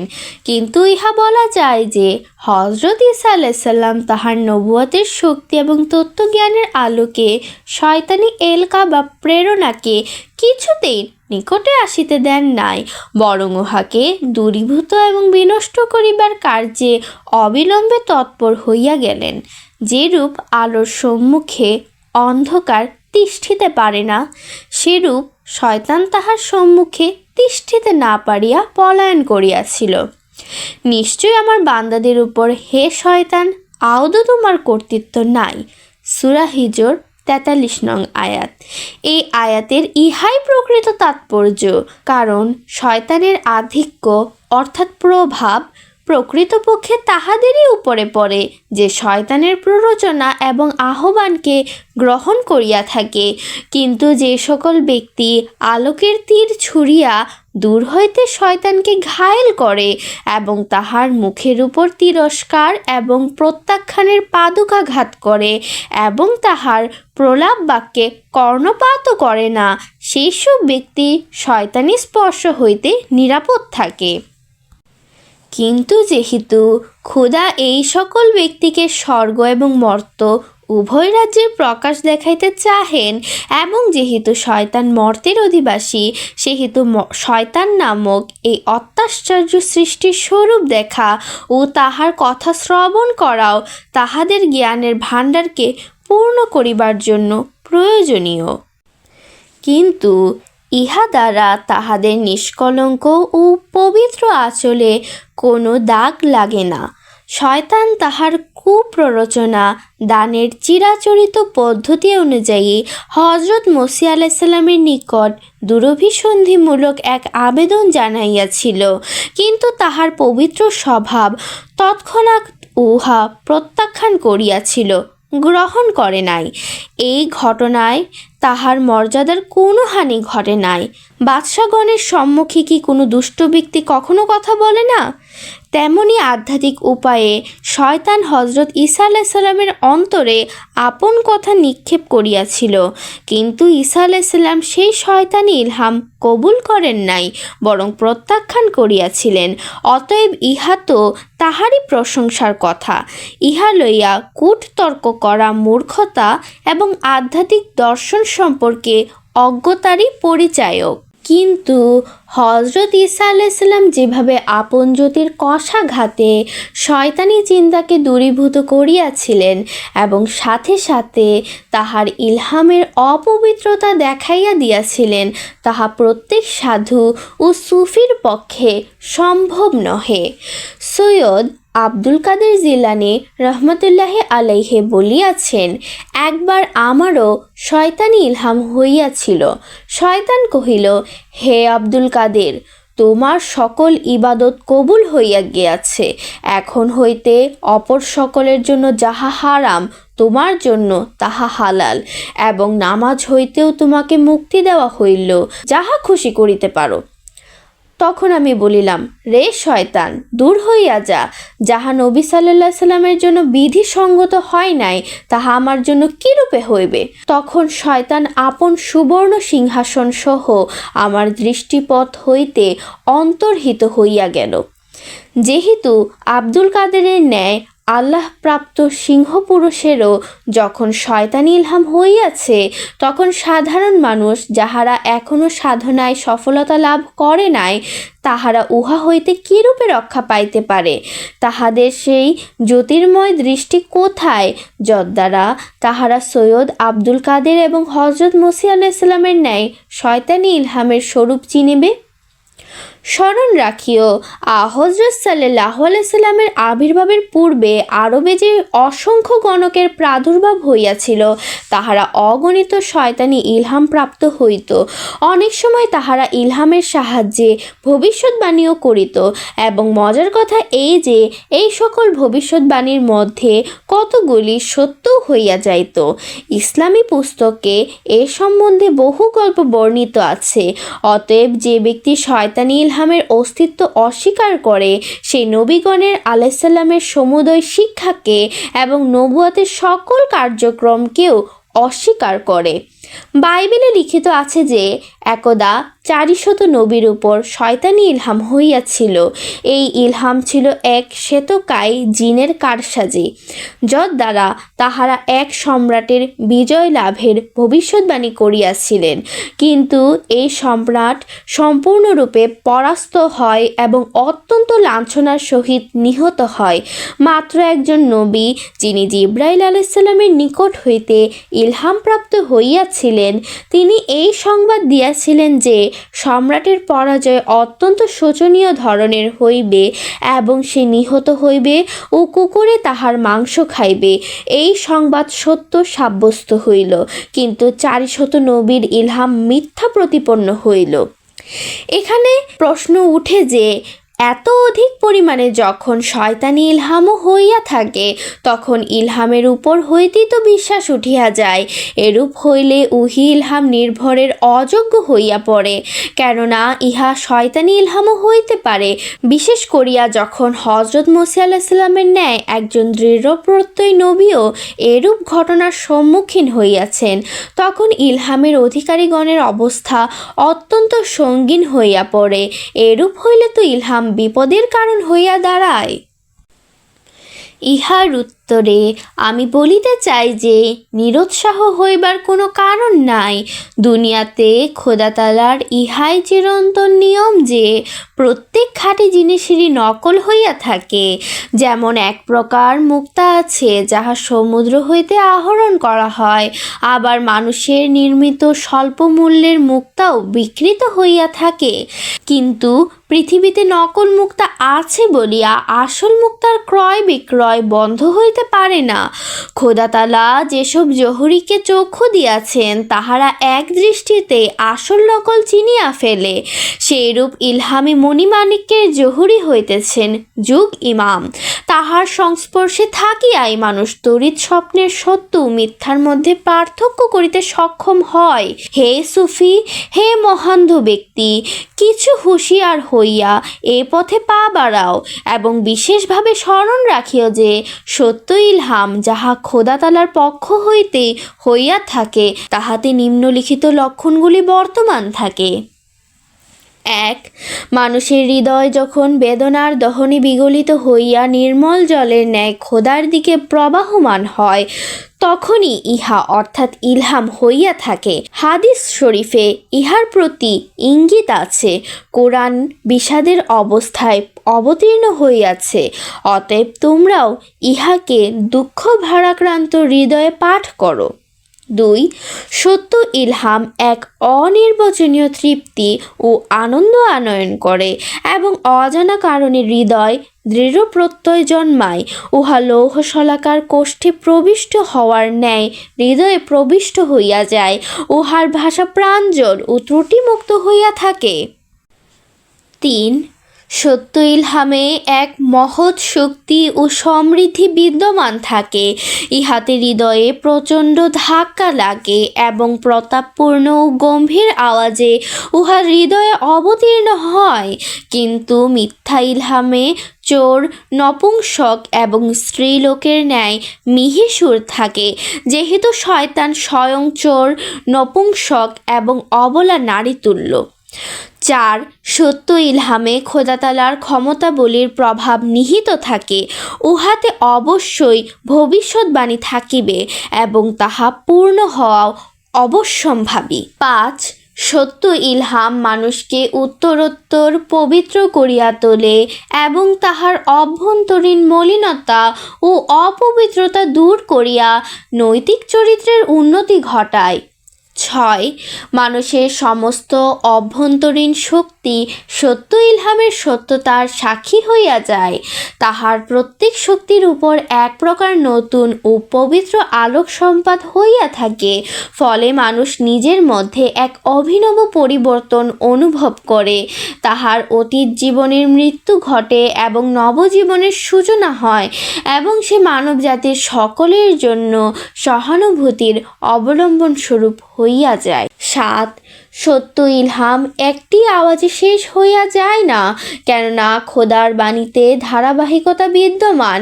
তিনি পরম দয়ালু, যাহার দিকে শুভ দৃষ্টি দান করেন তাহার সহিত তিনি কথোপকথন করেন এবং তাহার প্রশ্নের উত্তর দিয়া থাকেন। একই জায়গায় এবং একই সময়ে মানুষ তাহার আবেদনের জবাব পাইতে পারে। অবশ্য এই কথোপকথনের ধারার মধ্যে কোনো কোনো সময়ে বিরামও দেখা দেয়। 8. সত্য ইলহাম প্রাপ্ত মানুষ কখনো কাপুরুষ হয় না। তিনি ইলহামের কোনো দাবিকারকের মোকাবেলায় সে তাহার ঘোর বিরোধী হোক না কেন, তিনি তাহাকে ভয় পান না। তিনি জানেন খোদা তাহার সঙ্গে আছেন এবং তিনি ওই ব্যক্তিকে শোচনীয়ভাবে পরাজিত করিবেন। 9. সত্য ইলহাম প্রচুর জ্ঞান ও তত্ত্ব আহরণের উপায় স্বরূপ হয়, কেননা খোদা তাহার বাণীপ্রাপ্ত ব্যক্তিকে অজ্ঞ এবং মূর্খ রাখিতে চাহেন না। 10. সত্য ইলহামের সহিত আরও বহু কল্যাণ জড়িত থাকে। আল্লাহর বাণীপ্রাপ্ত পুরুষ অজ্ঞাতভাবে নানা সম্মানে ভূষিত হন এবং তাহাকে প্রভাব প্রতিপত্তি দান করা হয়। ইহা এমন এক বক্রযুগ যে অধিকাংশ দার্শনিক, বৈজ্ঞানিক, ব্রাহ্ম সমাজে এই ইলহাম অস্বীকার করে। এই অস্বীকারের অবস্থায় অনেকেই এই পৃথিবী হইতে গত হইয়াছে। কিন্তু প্রকৃত কথা এই যে সমস্ত জগৎ সমর্থন না করিলেও সত্য সত্যই থাকিবে এবং সমস্ত দুনিয়া সমর্থনকারী হইলেও মিথ্যা মিথ্যাই থাকিবে। যাহারা আল্লাহর উপর বিশ্বাস রাখে এবং তাহাকে সমগ্র জগতের নিয়ন্তা বলিয়া মানে এবং তাহাকে সর্বদ্রষ্টা, সর্বশ্রোতা এবং সর্বজ্ঞানী বলিয়া জানে, তাহাদের এক অদ্ভুত মূর্খতা এই যে এরূপ স্বীকারোক্তির পরও খোদাতালার বাণীকে অস্বীকার করে। যিনি সব দেখিতে ও শুনিতে পান এবং কোনো বস্তুর সাহায্য ব্যতিরেকে যিনি প্রতি অণুপরমাণুর উপর আধিপত্য রাখেন, তিনি কি কথা বলিতে পারেন না? আর এ কথা তো ভুল যে পূর্বে তাহার বাকশক্তি ছিল, কিন্তু এক্ষণে তাহার সেই শক্তি লোপ পাইয়া গিয়াছে। যেন তাহার সিফতে কালম বাকশক্তি ছিল, কিন্তু এক্ষণে তাহার সেই শক্তি লোপ পাইয়া গিয়াছে। যেন তাহার বাকশক্তি অতীতে ছিল, বর্তমানে নাই। ইহা এক অত্যন্ত নৈরাশ্যজনক ধারণা। যদি খোদাতালার গুণসমূহ কিছুদিন যাবৎ কার্যকরী থাকিয়া অচল হইয়া যায় এবং চিহ্নমাত্র বর্তমান না থাকে, তাহা হইলে তাহার অপর শক্তিগুলি সম্বন্ধেও সন্দেহের উদ্রেক হয়। আফসোস এরূপ বুদ্ধি এবং বিশ্বাসের উপর যে আল্লাহর সমস্ত গুণে বিশ্বাসী হইয়া পুনরায় মানুষ স্বয়ং ছুরিকা হস্তে উহাদের মধ্য হইতে একটি প্রয়োজনীয় অংশ কাটিয়া ফেলিয়া দেয়। বড়ই পরিতাপের বিষয় যে আর্যগ্রন্থ খোদাতালার বাণীকে বেদেই সীমাবদ্ধ রাখিয়া মোহর মারিয়া দিয়াছিল। খ্রিস্টানগণ প্রত্যাদেশের উপর মোহর লাগাইতে ছাড়ে নাই। তাহাদের কথা মতো হজরত মসিহ আলাইহিসসালাম পর্যন্তই যেন মানুষের দিব্য দৃষ্টি ও তত্ত্বজ্ঞান লাভ করিবার জন্য জ্বলন্ত প্রত্যাদেশের প্রয়োজন ছিল এবং পরবর্তী বংশধরগণ এরূপ হতভাগ্য যে তাহারা এই সৌভাগ্য হইতে চিরবঞ্চিত রহিয়া গেল। অথচ সকল যুগেই মানবের জন্য প্রত্যক্ষ নিদর্শন এবং ব্যক্তিগত অভিজ্ঞতার প্রয়োজন রহিয়াছে। ধর্ম কেবল ততদিন পর্যন্ত জ্ঞানের আলোকে থাকিতে পারে যতদিন খোদার শক্তি নব নব বিকাশ প্রকাশমান থাকে, অন্যথায় কেচ্ছা কাহিনী সর্বস্ব উহা শীঘ্রই নিষ্প্রাণ হইয়া যায়। এরূপ ব্যর্থতা কি মানুষের বিবেক কখনো স্বীকার করিতে পারে? যখন আমরা স্বীয় অন্তরেই একথা অনুভব করি যে আমরা এরূপ পূর্ণতত্ত্ব লাভের পিয়াসী, যাহা খোদাতালার বাণী ও বড় বড় নিদর্শন ব্যতিরেকে কোনো ক্রমেই অর্জন করা সম্ভবপর নহে, তখন ইহা কি সম্ভব যে খোদাতালার দয়া আমাদের উপর তাহার বাণীর দ্বার রুদ্ধ করিতে পারেন? কেন? বর্তমান যুগে কি আমাদের হৃদয় বদলাইয়া গিয়াছে, অথবা খোদা বদলাইয়া গিয়াছেন? আমরা তো ইহা মানি এবং স্বীকারও করি যে কোনো সময়ে এক ব্যক্তির প্রত্যাদেশ বাণী লক্ষ মানবের তত্ত্বজ্ঞানকে সঞ্জীবিত করিতে পারে, আর প্রত্যেকের নিকট ইলহাম হওয়া প্রয়োজনীয় নহে। কিন্তু তাই বলিয়া আমরা ইহা স্বীকার করিতে পারি না যে প্রত্যাদেশের অস্তিত্বকে উড়াইয়া দেওয়া হোক এবং আমাদের হাতে কেবল এরূপ কতগুলি কাহিনী সম্বল হইয়া থাকুক, যাহা আমরা কেহই স্বচক্ষে দেখি নাই। প্রকাশ থাকে যে কোনো বিষয় শত শত বর্ষ ব্যাপিয়া যদি শুধু গল্পের আকারেই চলিতে থাকে এবং উহার সত্যতা প্রতিষ্ঠার জন্য কোনো তাজা দৃষ্টান্ত সৃষ্টি না হয়, তাহা হইলে দর্শন প্রভাবিত মানব উহা কোনো শক্তিশালী প্রমাণ ব্যতিরেকে গ্রহণ করিতে রাজি হইবে না। বিশেষ করিয়া সেই গল্পের মধ্যে যখন এরূপ কথা থাকে যাহা বর্তমান যুগে যুক্তির বিরুদ্ধ বলিয়া প্রতীয়মান হয়। এই কারণেই কিছুকাল পর দার্শনিক ভাবাপন্ন মানব সর্বদা নিদর্শন সম্বন্ধে ঠাট্টা বিদ্রূপ আরম্ভ করিয়া দেয়, এমনকি এগুলোকে সন্দেহের সীমায়ও স্থান দিতে চাহে না। এরূপ করিবার অবশ্য তাহাদের অধিকারও আছে, কারণ তাহারা ভাবে যে যখন সেই খোদাই আছেন এবং তাহার গুণাবলী অপরিবর্তনীয় এবং আমাদের প্রয়োজনীয়তাও পূর্ববৎ রহিয়াছে, তখন আবার প্রত্যাদেশের ধারা কেন বন্ধ রহিয়াছে? কেননা প্রত্যেক মানব হৃদয় তার স্বরে ঘোষণা করিতেছে যে তাহারাও নিত্যনব তত্ত্বজ্ঞান লাভের মুখাপেক্ষী। এই জন্যই হিন্দুগণের মধ্যে লক্ষ লক্ষ ব্যক্তি নাস্তিক হইয়া গিয়াছে, কারণ পণ্ডিতগণ তাহাদিগকে বারবার এই শিক্ষাই দিয়ে আসিয়াছেন যে কোটি কোটি বৎসর হইতে প্রত্যাদেশের ধারা বন্ধ হইয়া গিয়াছে। এই জন্য এখন তাহাদের অন্তরে সন্দেহ জাগিয়াছে যে বেদের যুগের তুলনায় যখন বর্তমান যুগের প্রত্যাদেশের প্রয়োজনীয়তা অনেক বেশি, তখন প্রত্যাদেশ সত্য ব্যাপার হইয়া থাকিলে বেদের পরে ইহার ধারা কেন কায়েম রহিল না? এই জন্যই আর্য ভারতে নাস্তিকতা ছড়াইয়া পড়িয়াছে। এই জন্যই হিন্দুদের মধ্যে অনেক শাখা আছে, যাহারা এই কারণে বেদের নাম শুনিলে ব্যঙ্গ করে এবং উহাতে আস্থাবান নহে। তাই তাহাদের মধ্যে জৈন মতাবলম্বী নামে একটি সম্প্রদায় বিদ্যমান। প্রকৃত প্রস্তাবে শিখগণও এই মতবাদের কারণে হিন্দু সমাজ হইতে পৃথক হইয়া গিয়াছে, কেননা একে তো হিন্দু ধর্মে পৃথিবীর সহস্র সহস্র বস্তুকে খোদার অংশীদার করা হইয়াছে এবং ইহা অংশীবাদিতার এরূপ এক বিশাল স্তূপ, যাহার মধ্যে পরমেশ্বরের কোনো সন্ধানই পাওয়া যায় না। আবার বেদের ইলহামি হওয়ার যে দাবি, ইহা একটি প্রমাণবিহীন গল্প মাত্র, যাহার সত্যতা সম্বন্ধে লক্ষ লক্ষ বৎসর পূর্বে উদ্ধৃতি দেওয়া হইয়া থাকে, কিন্তু কোনো তাজা প্রমাণ নাই। তাই যে প্রকৃত শিখ সে বেদে বিশ্বাস রাখে না।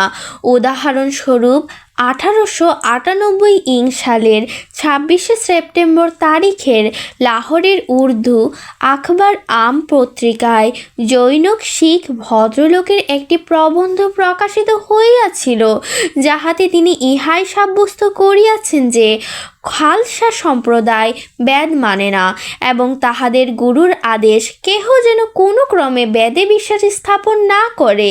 তিনি গ্রন্থ সাহেবের তাহাদের ধর্মীয় শাস্ত্র শ্লোকও উদ্ধৃত করিয়াছেন, যাহার সারমর্ম এই যে বেদ কখনো মান্য করিও না। তিনি স্বীকার করিয়াছেন শিখগণ আদৌ বেদের অনুসরণ করে না এবং উহা তাহারা আদৌ বিশ্বাস করেন না। অবশ্য তিনি কুরআন শরীফের অনুসরণেও স্বীকৃতি দেন নাই। ইহার কারণ এই যে শিখগণ ইসলাম সম্বন্ধে সম্পূর্ণ অজ্ঞ এবং সেই আলোক সম্পর্কে সম্পূর্ণরূপে বেখবর, যাহা সর্বশক্তিমান চিরঞ্জীব খোদা ইসলামে নিহিত রাখিয়াছেন, এবং অজ্ঞতা ও বিদ্বেষের বশবর্তী হওয়ার কারণে কোরআন শরীফে যে অফুরন্ত আলোর ভাণ্ডার রহিয়াছে, উহার সন্ধান পর্যন্ত তাহারা জানে না। বস্তুত সামাজিকভাবে হিন্দুদিগের সহিত তাহাদের যে সম্পর্ক আছে, মুসলমানের সহিত তাহা নাই। নতুবা তাহাদের জন্য ইহা যথেষ্ট হইত যদি তাহারা সেই উপদেশাবলীর দ্বারা পরিচালিত হইত, যাহা বাবা নানক তাহার চোলা সাহেবের উপর লিপিবদ্ধ করিয়া গিয়াছেন। চোলা সাহেব বাবা নানকের পরিধেয় জামা, যাহা পরিধান করিয়া তিনি হজ করিয়াছিলেন এবং যাহার উপর কালেমা ও কোরআনের আয়াতসমূহ লিখিত ছিল। কারণ চোলা সাহেবের উপর বাবা নানক ইহাই লিখিয়া গিয়াছেন যে ইসলাম ব্যতিরেকে আর কোনো সঠিক এবং সত্য ধর্ম নাই। অতএব এমন সাধুজনের এইরূপ জরুরি উপদেশ উপেক্ষা করা অত্যন্ত পরিতাপের বিষয়। খালসা অর্থাৎ শিখ সাহেবদের হাতে শুধু এক চোলা সাহেবই রহিয়াছে, যাহা বাবা নানকের হস্তের স্মৃতিচিহ্ন। গ্রন্থের স্রোতগুলি তো বহু পরে সংগৃহীত হইয়াছে। এ সম্বন্ধে তত্ত্বানুসন্ধানীগণের অনেক কিছু বলিবার আছে। খোদাই জানেন উহার মধ্যে কত রদবদল হইয়াছে এবং উহাতে কোন কোন লোকের প্রক্ষিপ্ত কথা রহিয়াছে। যাহা হোক, ইহা এই কাহিনী বলিবার পরিবেশ নহে। আমার বলিবার প্রকৃত উদ্দেশ্য তো এই যে মানবজাতির ঈমানকে সজীব রাখার জন্য নিত্যনব ইলহামের সর্বদা প্রয়োজন রহিয়াছে। প্রভাব বিস্তারী শক্তি দ্বারা ওই ইলহামকে শনাক্ত করা যায়, কেননা খোদা ছাড়া কোনো শয়তান, জিন এবং ভূতের প্রভাব বিস্তারী শক্তি নাই। যুগ ইমামের ইলহামের দর্পণে অবশিষ্ট ইলহামের স্বরূপ যাচাই করা হোক। আমি ইতোপূর্বে বলিয়া আসিয়াছি যে যুগ ইমাম আপন প্রকৃতির মধ্যে নেতৃত্বের শক্তি ধারণ করেন। খোদাতালার শক্তিশালী হস্তে তাহার মধ্যে নেতৃত্বের স্বভাব সৃষ্টি করা হয়ে থাকে, এবং ইহা আল্লাহর এক বিধান যে তিনি মানব জাতিকে বিক্ষিপ্ত অবস্থায় রাখিতে চাহেন না, বরং যেরূপ তিনি সৌরজগতে অনেক তারকাকে অন্তর্ভুক্ত করিয়া সূর্যকে এই জগতের অধিপতি করিয়া গিয়াছেন, তদ্রূপ তিনি সাধারণ বিশ্বাসীগণকে মর্যাদা অনুযায়ী তারকারাশির ন্যায় আলোক দান করিয়া যুগ ইমামকে তাহাদের সূর্যরূপে আখ্যা দিয়াছেন। ইহাই আল্লাহর বিধান। এমনকি তাহার সৃষ্টির বিধানে ইহা দৃষ্টিকঠোর হয় যে মধুমক্ষিকার মধ্যেও অনুরূপ ব্যবস্থা বিদ্যমান রহিয়াছে। ইহাদের মধ্যেও একজন নেত্রী থাকে, যাহাকে মক্ষিকা রানী বলা হয়। জড়জগতেও আল্লাহ তাআলা ইচ্ছা করিয়াছেন যে প্রত্যেক জাতিতে একজন আমির বা শাসক থাকিবেন। যাহারা বিচ্ছেদ পছন্দ করে এবং এক নেতার শাসনাধীনে চলে না, তাহাদের উপর আল্লাহর অভিশাপ। অথচ আল্লাহ জাল্লা শানুহু বলিয়াছেন, অর্থাৎ আল্লাহর আনুগত্য করো এবং রসুলের আনুগত্য করো, এবং তোমাদের মধ্যে যাহারা অধিকার প্রাপ্ত তাহাদেরও। সূরা নিসা ৬০ নং আয়াত। আদেশ দেবার অধিকারপ্রাপ্ত ব্যক্তি বলিতে জাগতিক দিক দিয়া শাসনকর্তা এবং আধ্যাত্মিক দিক দিয়া যুগ ইমামকে বোঝায়। জাগতিকভাবে যে ব্যক্তি আমাদের উদ্দেশ্যাবলীর বিরোধী নয় এবং ধর্মীয় ক্ষেত্রে তাহার কাজ হইতে আমাদের উপকার লাভ হইতে পারে, সে আমাদের মধ্যে গণ্য। তাই আমার জামাতের প্রতি আমার উপদেশ ইহাই যে ইংরেজদের শাসনকে উলিল আমরের মধ্যে গণনা করিবে এবং খাঁটিভাবে তাহাদের অনুগত্য করিবে, কেননা তাহারা আমাদের ধর্মীয় উদ্দেশ্যের পথে ব্যাঘাত ঘটায় না, বরং তাহাদের পক্ষ হইতে আমরা অনেক স্বস্তি লাভ করিয়াছি। তৎকালে সমগ্র ভারতবর্ষ ব্রিটিশ শাসনাধীন ছিল এবং মুসলমানগণ জাতি হিসাবে সেই শাসন মানিয়া লইয়াছিল। ইহা আমার বিশ্বাসঘাতকতা হইবে যদি স্বীকার না করি যে ইংরেজগণ একদিক দিয়া আমাদের ধর্মের এইরূপ সাহায্য করিয়াছেন যে ভারতবর্ষের মুসলমান শাসকগণেরও সেই সামর্থ্য হয় নাই। ভারতবর্ষের কোনো কোনো মুসলমান শাসক ভীরতা প্রদর্শন করিয়া পাঞ্জাব প্রদেশ ত্যাগ করিয়াছিল। তাহাদের এই অবহেলার জন্য শিখদের বিভিন্ন শাসনামলে আমাদের এবং আমাদের ধর্মের উপর এইরূপ বিপদাবলী আপতিত হইয়াছিল যে মসজিদে জামাত করিয়া নামাজ পড়া এবং উচ্চস্বরে আজান দেওয়াও দুঃসাধ্য ছিল। পাঞ্জাবে ইসলাম ধর্ম লোপ পাইয়াছিল। এমনই সময়ে ইংরেজগণ আসিল, আমাদের ভাগ্য ফিরিল। তাহারা ইসলাম ধর্মের সাহায্য করিল এবং ধর্ম পালনের ব্যাপারে আমাদিগকে পূর্ণ স্বাধীনতা দান করিল। আমাদের মসজিদগুলি আমাদিগকে ফিরাইয়া দিল এবং দীর্ঘকাল পরে আবার পাঞ্জাবে ইসলামের রীতিনীতি দৃশ্যমান হইতে লাগিল। এই উপকার কি ভুলিবার মতো? বরং সত্য কথা বলিতে কি, কতক দুর্বল প্রকৃতির মুসলমান শাসক নিজেদের অবহেলার দ্বারা আমাদিগকে কুফর স্থানে ফেলিয়া দিয়াছিল এবং ইংরেজগণ হস্ত ধারণ করিয়া আমাদিগকে উহা হইতে উদ্ধার করিয়া আনিল। অতএব ইংরেজদের বিরুদ্ধে বিদ্রোহের তাল পাকানোর অর্থ হইল খোদা তাআলার দানকে ভুলিয়া যাওয়া। পুনরায় মূল বিষয়ে ফিরিয়া আসিয়া বলিতেছি যে কোরআন শরীফ পার্থিব সমাজ ব্যবস্থার বিষয়ে শাসকের আদেশ পালন করিবার জন্য যেরূপ গুরুত্ব আরোপ করিয়াছে, তদ্রূপ তাগিদ আধ্যাত্মিক ব্যবস্থার ব্যাপারেও রহিয়াছে। এই বিষয়ের প্রতি ইঙ্গিত করিয়া আল্লাহ তাআলা এই দোয়া শিক্ষা দিতেছেন, অর্থাৎ আমাদিগকে সরল সুদৃঢ় পথে চালাও, তাহাদের পথে যাহাদিগকে তুমি পুরস্কার দান করিয়াছ। সূরা ফাতিহা 6-7 নং আয়াত। অতএব চিন্তা করা উচিত যে এমনিতে তো কোনো বিশ্বাসী বরং কোনো সাধারণ মানব বা জীবজন্তু খোদা তাআলার দান হইতে বঞ্চিত নহে, কিন্তু ইহা কেহ বলিতে পারিবে না যে উহাদিগের অনুসরণের জন্য খোদা তাআলা এই আদেশ দিয়াছেন। সুতরাং উক্ত আয়াতের প্রকৃত অর্থ এই, যাহাদের পর পরম ও চরম আধ্যাত্মিক পুরস্কার বর্ষিত হইয়াছে, আমাদিগকে তাহাদের পথে চলিবার এবং তাহাদের অনুগমন করিবার শক্তি দাও। অতএব এই আয়াতে এই ইঙ্গিতে রহিয়াছে যে তুমি যুগ ইমামের অনুগামী হও। স্মরণ রাখা প্রয়োজন যে যুগ ইমাম শব্দটিতে নবী, রসুল, মুহাদ্দাস, যাহাদের সাথে আল্লাহর বাক্যালাপ করেন, ও মুজাদ্দিদ সকলেই অন্তর্ভুক্ত। কিন্তু যে সকল ব্যক্তি মানব জাতির সংশোধন এবং পথ প্রদর্শনের জন্য আদিষ্ট হন নাই এবং তদুপযোগী কামালত বা উৎকর্ষ প্রদত্ত হন নাই, তাহারা অলি বা আবদাল হইলেও যুগ ইমাম হইতে পারেন না। শেষ প্রশ্ন ইহাই রহিয়া গিয়াছে যে বর্তমান জামানার ইমাম কে?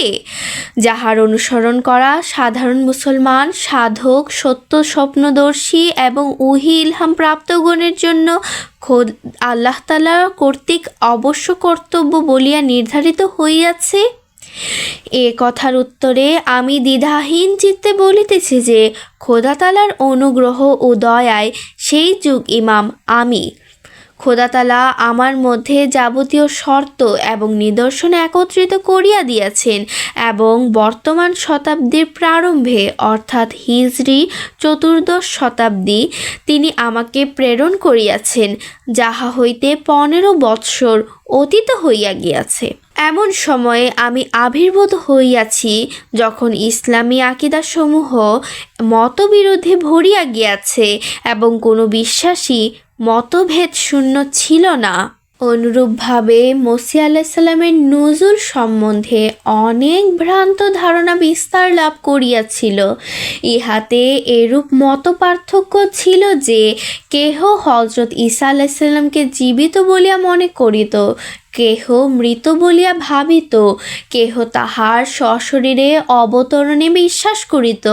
কাহারও বিশ্বাস ছিল তিনি আধ্যাত্মিকভাবে অবতীর্ণ হইবেন।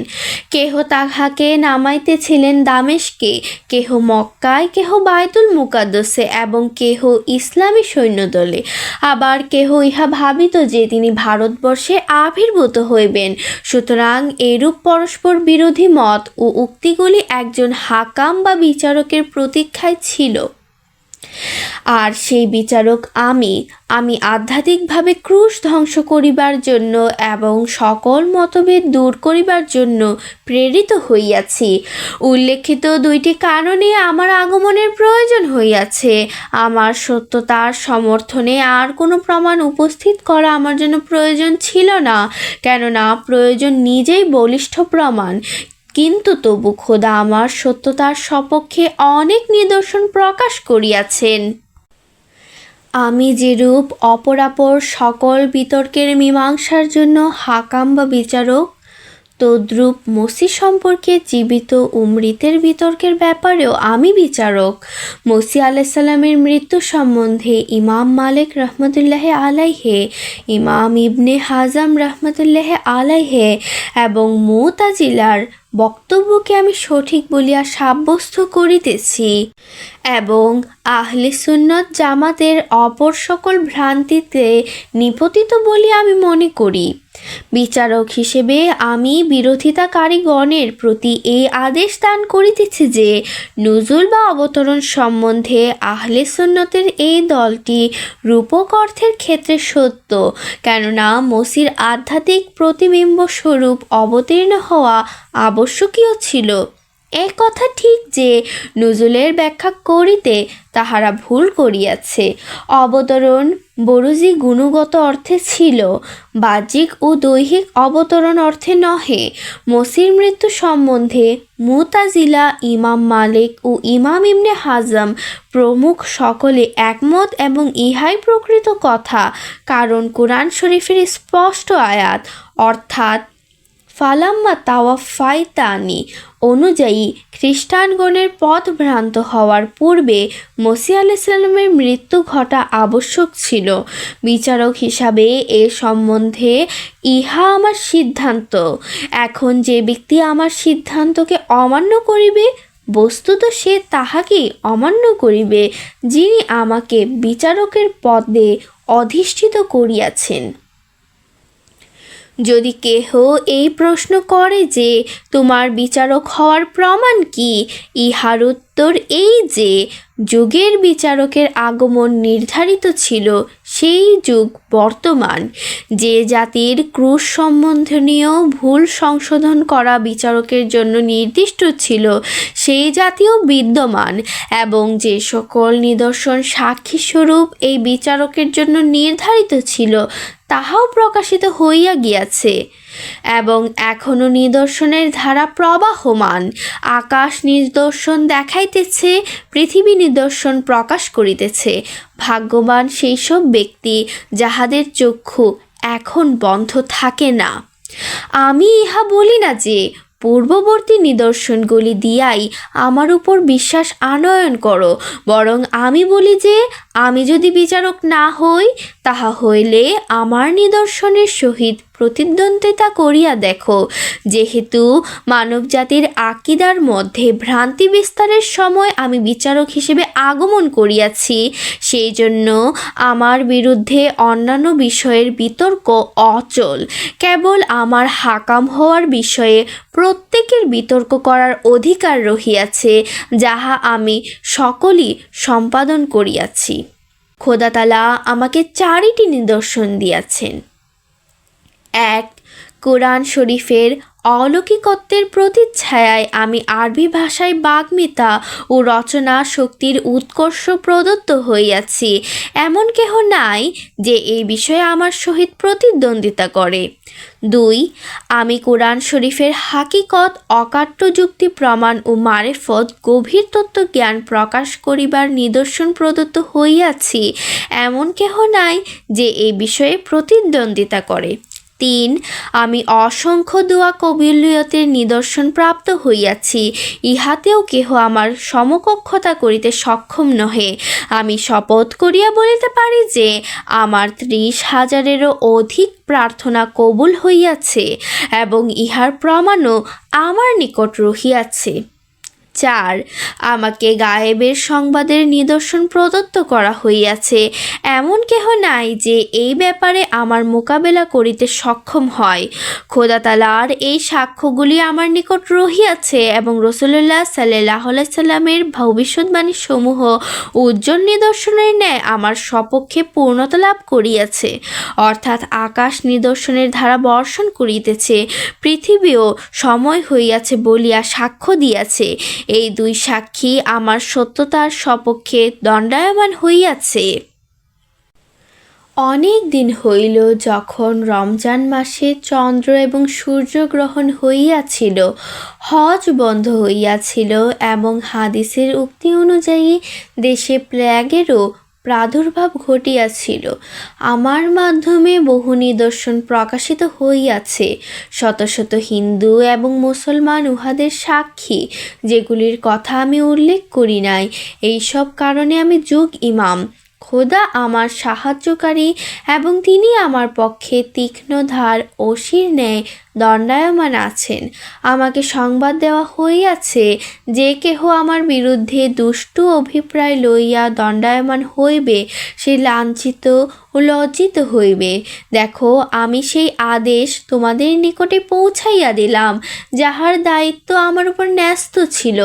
এতদ সংক্রান্ত এ সকল কথা আমি আমার পুস্তকাদিতে ইতপূর্বে বহুবার লিখিয়াছি, কিন্তু যে ঘটনাটি আমাকে এই বিষয়ে লিখিতে বারবার তাগিদ দিতেছিল তাহা হইতেছে আমার এক বন্ধুর স্বকীয় ধারণাপ্রসূত ভ্রান্ত বিশ্বাস।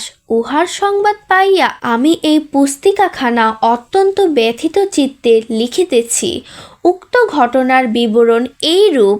কিছুদিন আগে অর্থাৎ 1898 সালের সেপ্টেম্বর তথা হিজরি 1316 সালের জামিদিউল আউয়াল মাসে আমার এক বন্ধু, যাহাকে আমি সজ্জন, সাধু, ধর্মভীরু ও পরহেজগার বলিয়া জানি এবং পূর্ব হইতেও যাহার সম্পর্কে আমার খুব ভালো ধারণা ছিল, আল্লাহই তাহার প্রকৃত হিসাব নিকাশকারী, কিন্তু কতগুলি ধারণায় তাহাকে আমি ভ্রান্ত বলিয়া মনে করি এবং এই ভ্রান্তির কুফলের জন্য তাহার পরিণাম সম্পর্কে আমি দুশ্চিন্তায় আছি। তিনি আমার অন্য এক প্রিয় বন্ধুর সঙ্গে কষ্ট স্বীকার করিয়া কাদিয়ানে আমার নিকট আসেন এবং তাহার অনেকগুলি ইলহাম আমাকে শোনান। ইহাতে আমি অত্যন্ত সন্তুষ্ট হইয়াছিলাম যে আল্লাহ তাআলা তাহাকেও ইলহাম প্রাপ্তির সৌভাগ্য দান করিয়াছেন। কিন্তু তিনি তাহার ইলহামগুলি বর্ণনাকালে আমাকে তাহার একটি এরূপ স্বপ্নও শুনাইয়াছিলেন, যাহাতে তিনি আমাকে বলিয়াছিলেন, কেন আমি আপনার বয়াত করিব?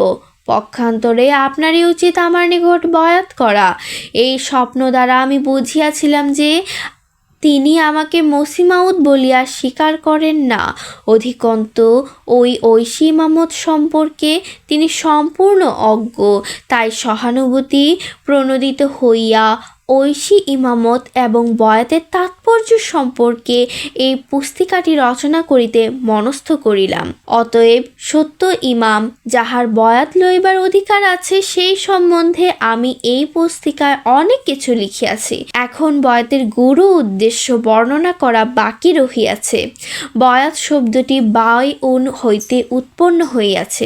বায়উন সেই দ্বিপাক্ষিক চুক্তিকে বলে যদ্বারা একে অপরকে কোনো দ্রব্য অন্য দ্রব্যের বিনিময়ে দিয়া থাকে। সুতরাং বয়াতের তাৎপর্য এই যে, যে ব্যক্তি বয়াত করে সে আপন সত্তাকে তাহার সমস্ত অধিকারসহ একজন পথ প্রদর্শকের হস্তে এই উদ্দেশ্যে বিক্রয় করিয়া দেয়, যাহার বিনিময়ে সে ওই পূর্ণ তত্ত্ব ও কল্যাণ লাভে সক্ষম হয়, যাহাতে তত্ত্বজ্ঞান, নাজাত এবং খোদা তাআলার সন্তুষ্টি লাভ ঘটে। ইহা হইতে বোঝা যায় যে বয়াতের অর্থ শুধু তওবা করা নহে, কারণ সেরূপ তওবা তো মানুষ নিজে নিজেও করিতে পারে, বরং ইহার উদ্দেশ্য সেই তত্ত্বজ্ঞান, কল্যাণ ও নিদর্শন লাভকে বুঝায়, যাহা মানুষকে প্রকৃত তওবার দিকে আকর্ষণ করে। বয়াতের প্রকৃত উদ্দেশ্য এই যে মানুষ আপন সত্তাকে পথ প্রদর্শকের গোলামিতে নিয়োজিত করিয়া ইহার বিনিময়ে সেই জ্ঞান, তত্ত্ব ও কল্যাণ লাভ করে, যদ্বারা ঈমান সুদৃঢ় হয় এবং তত্ত্বজ্ঞান বৃদ্ধি ঘটে এবং খোদা তাআলার সহিত এক অনাবিল সম্পর্ক সৃষ্টি হয়। এইরূপে পার্থিব জাহান্নাম হইতে মুক্তিলাভ করিয়া পারলৌকিক নরক হইতে উদ্ধারপ্রাপ্ত হয় এবং পার্থিব দৃষ্টিহীনতা হইতে আরোগ্য লাভ করিয়া আখেরাতের দৃষ্টিহীনতা হইতেও নিরাপদ হয়। সুতরাং এই বয়াতের ফল বা পুরস্কার দান করিবার জন্য যদি কোনো সিদ্ধ পুরুষ বিদ্যমান থাকেন, অথচ কেহ যদি জানিয়া শুনিয়া তাহাকে এড়াইয়া চলে, তাহা হইলে ইহা হইবে দুষ্টামির পরাকাষ্ঠার নামান্তর। হে আমার প্রিয় বন্ধু, অকাট্য যুক্তি প্রমাণ, ঐশী তত্ত্ব জ্ঞান ও কল্যাণের জন্য আমি এমন ক্ষুধাতুর উপিয়াসী যে এক সমুদ্র পান করিয়াও আমার তৃপ্তি হইবে না।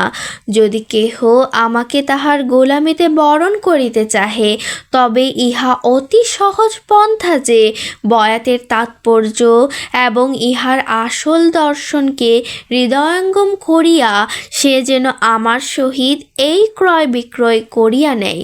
যদি তাহার নিকট এইরূপ অকাট্য যুক্তি প্রমাণ ও ঐশী তত্ত্ব জ্ঞান ও আশিস ও কল্যাণ থাকে, যাহা আমি প্রাপ্ত হই নাই, এবং ওই কোরআনী তত্ত্ব তাহার নিকট প্রকাশিত হইয়া থাকে, যাহা আমার নিকট হয় নাই, তবে বিসমিল্লাহ, সেই বুজুর্গকে আমি আমার গোলামি এবং আনুগত্যের অঙ্গীকার দিতে প্রস্তুত।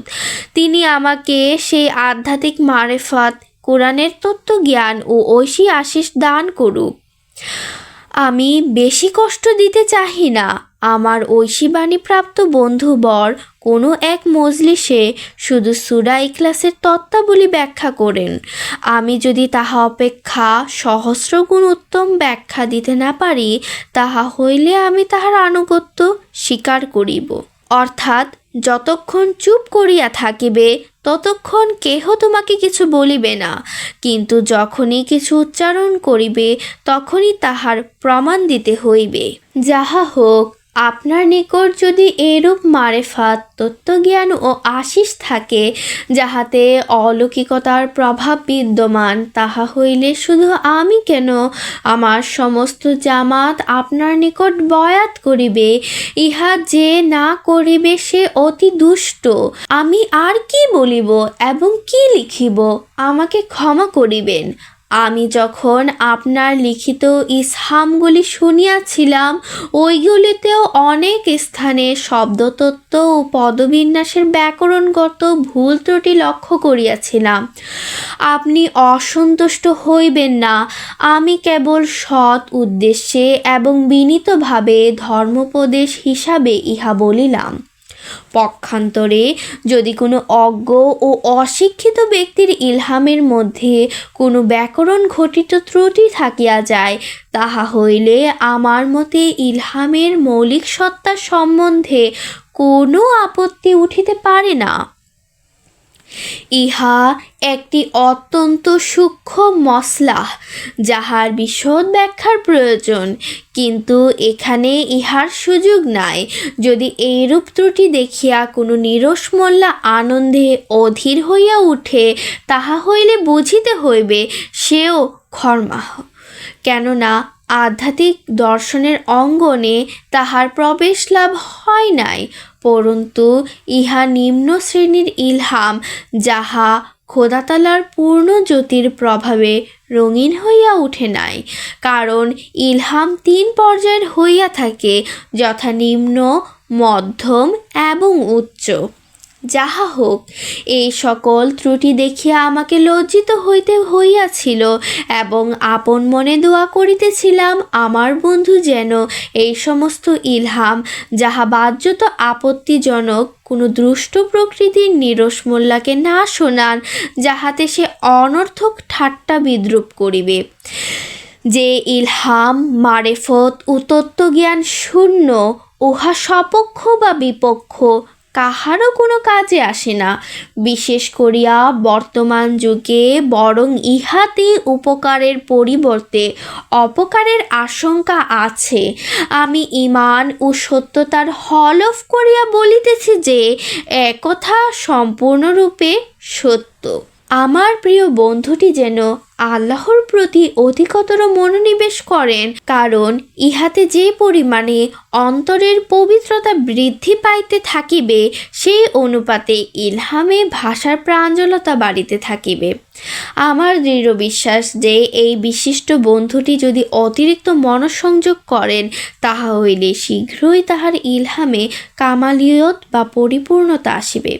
পবিত্র কোরআনের ওহী অপর সকল নবীর ওহী হইতে মারেফত বা তত্ত্বজ্ঞান ছাড়াও ভাষার লালিত্য, বাগ্মিতা এবং প্রাঞ্জলতায়ও উৎকৃষ্টতর, কারণ আমাদের নবী সাল্লাল্লাহু আলাইহি সাল্লামকে সর্বাপেক্ষা অধিক অন্তরের পবিত্রতা দান করা হইয়াছিল। এ কারণেই মর্মের দিক দিয়া, তত্ত্বজ্ঞান এবং ভাষার দিক দিয়া, লালিত্য ও বাগ্মিতায় তাহার সাল্লাল্লাহু আলাইহি সাল্লাম ওহীর প্রকাশ ঘটিয়াছে। আমার বন্ধু ইহাও যেন স্মরণ রাখেন যে বয়াত এক ক্রয় বিক্রয়ের ব্যাপার, যাহা আমি বর্ণনা করিয়াছি।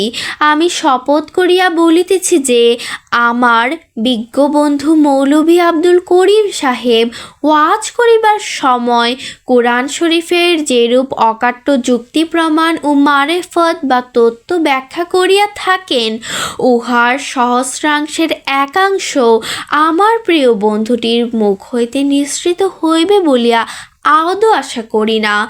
ইহার কারণ ইলহামি অবস্থার অপরিপক্কতা এবং সাধনার পথ সম্পূর্ণ পরিহার।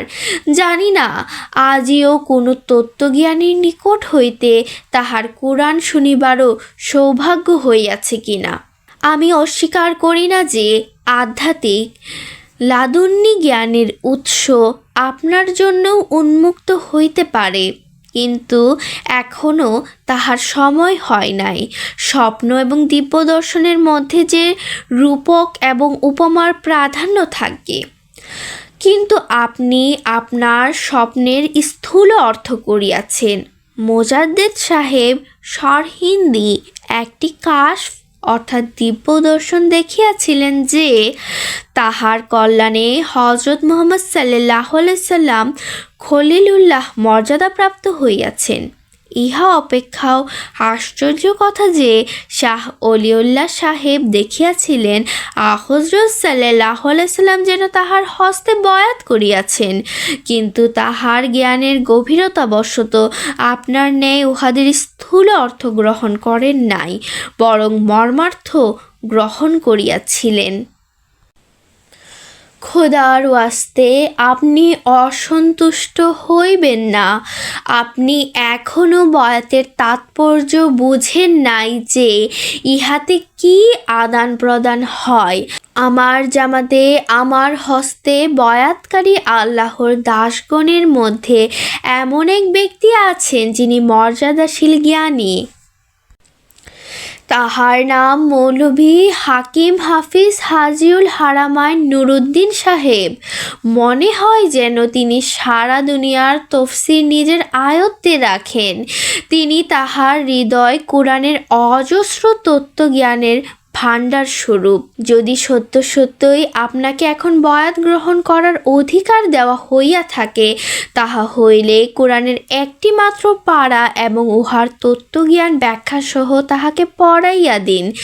এই লোকগুলি তো উন্মাদ নহেন যে অপর মুলহামগণকে ছাড়িয়া আমার হস্তেই বয়াত করিবেন।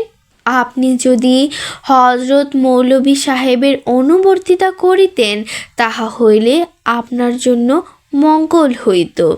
আপনি চিন্তা করিয়া দেখুন, উক্ত জ্ঞানবান ব্যক্তিত্ব যিনি আত্মীয় স্বজন ও স্বদেশ পরিত্যাগ করিয়া আমার নিকট আসিয়া পর্ণকুটিরে কষ্টে বাস করিতেছেন, তিনি কি আমার মধ্যে কোনো কিছু না দেখিয়াই এরূপ কষ্ট বরণ করিয়া লইয়াছেন?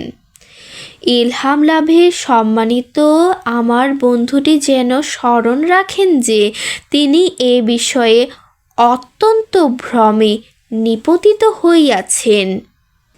যদি তিনি আপন ইলহামি শক্তিতে উল্লেখিত মৌলভী সাহেবকে কোরআনের জ্ঞান সম্বন্ধে নমুনা দেখাইতে পারেন এবং এইরূপ অসাধারণ ক্রীড়ার আলোক প্রভাব নুরুদ্দিনের ন্যায় কোরআনের অনুরাগী ব্যক্তিকে শিষ্য করিতে পারেন, তাহা হইলে আমি এবং আমার জামাত আপনার জন্য আত্মোৎসর্গ করিব। কতকগুলি অস্পষ্ট ইলহাম সম্বল করিয়া, যাহার অধিকাংশই ভ্রান্তিপূর্ণ, কোনো ব্যক্তি কি কখনো নিজেকে যুগ ইমাম বলিয়া ভাবিতে পারে? বন্ধুবর, যুগ ইমাম হওয়া বহু শর্ত সাপেক্ষ, তবেই তো সে সমগ্র পৃথিবীর মোকাবেলা করিতে সক্ষম হইবে। অর্থাৎ কেশ অপেক্ষা সূক্ষ্ম সহস্র তত্ত্ব ইহাতে আছে।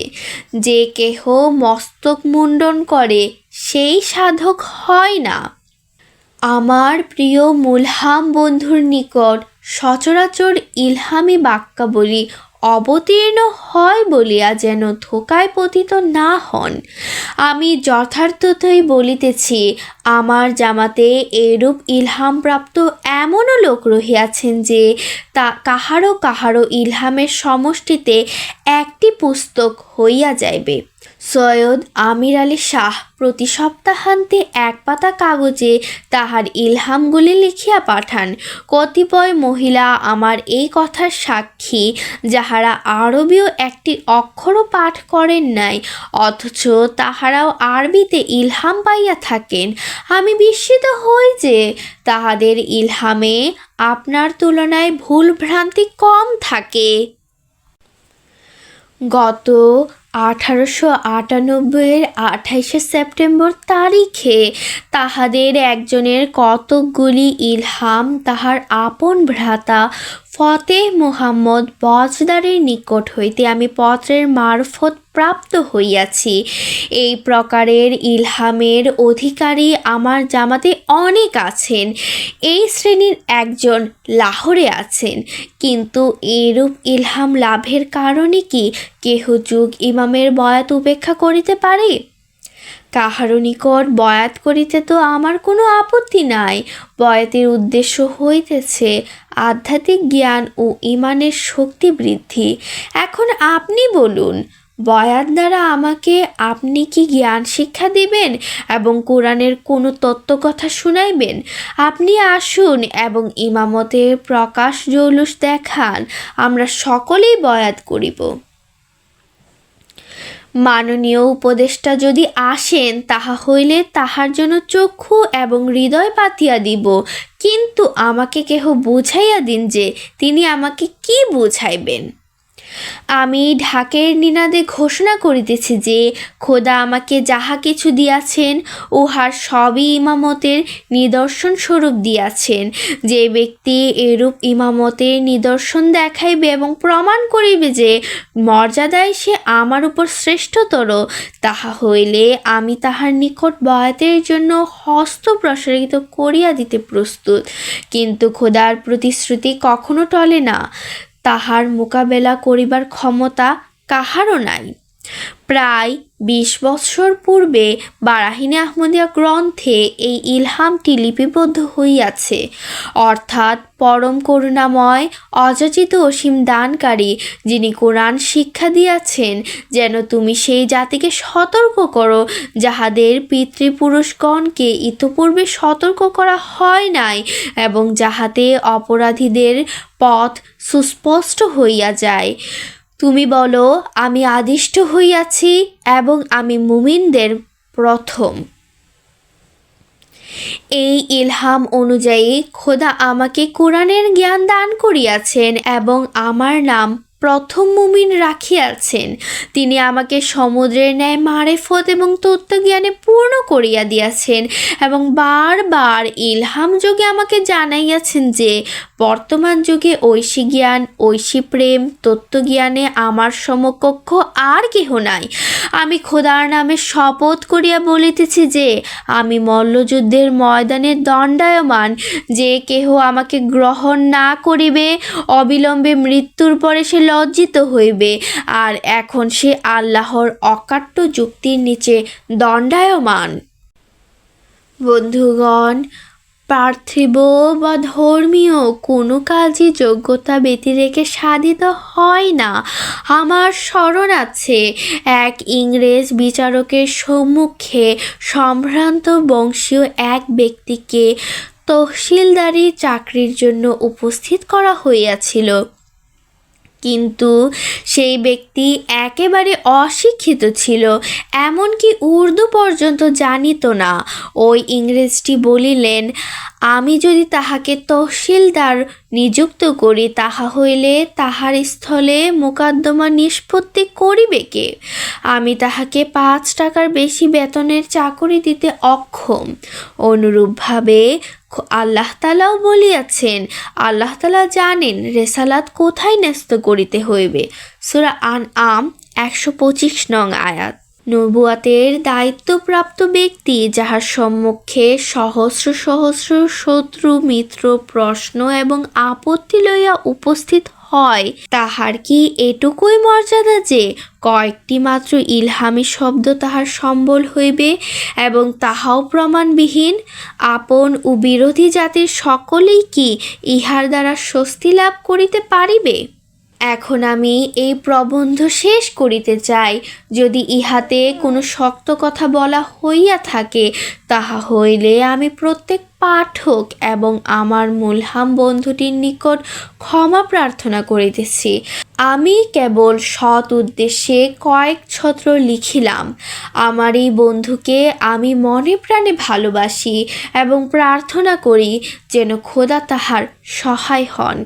ইতি খাকসার মির্জা গোলাম আহমদ, কাদিয়ান, জিলা গুরুদাসপুর।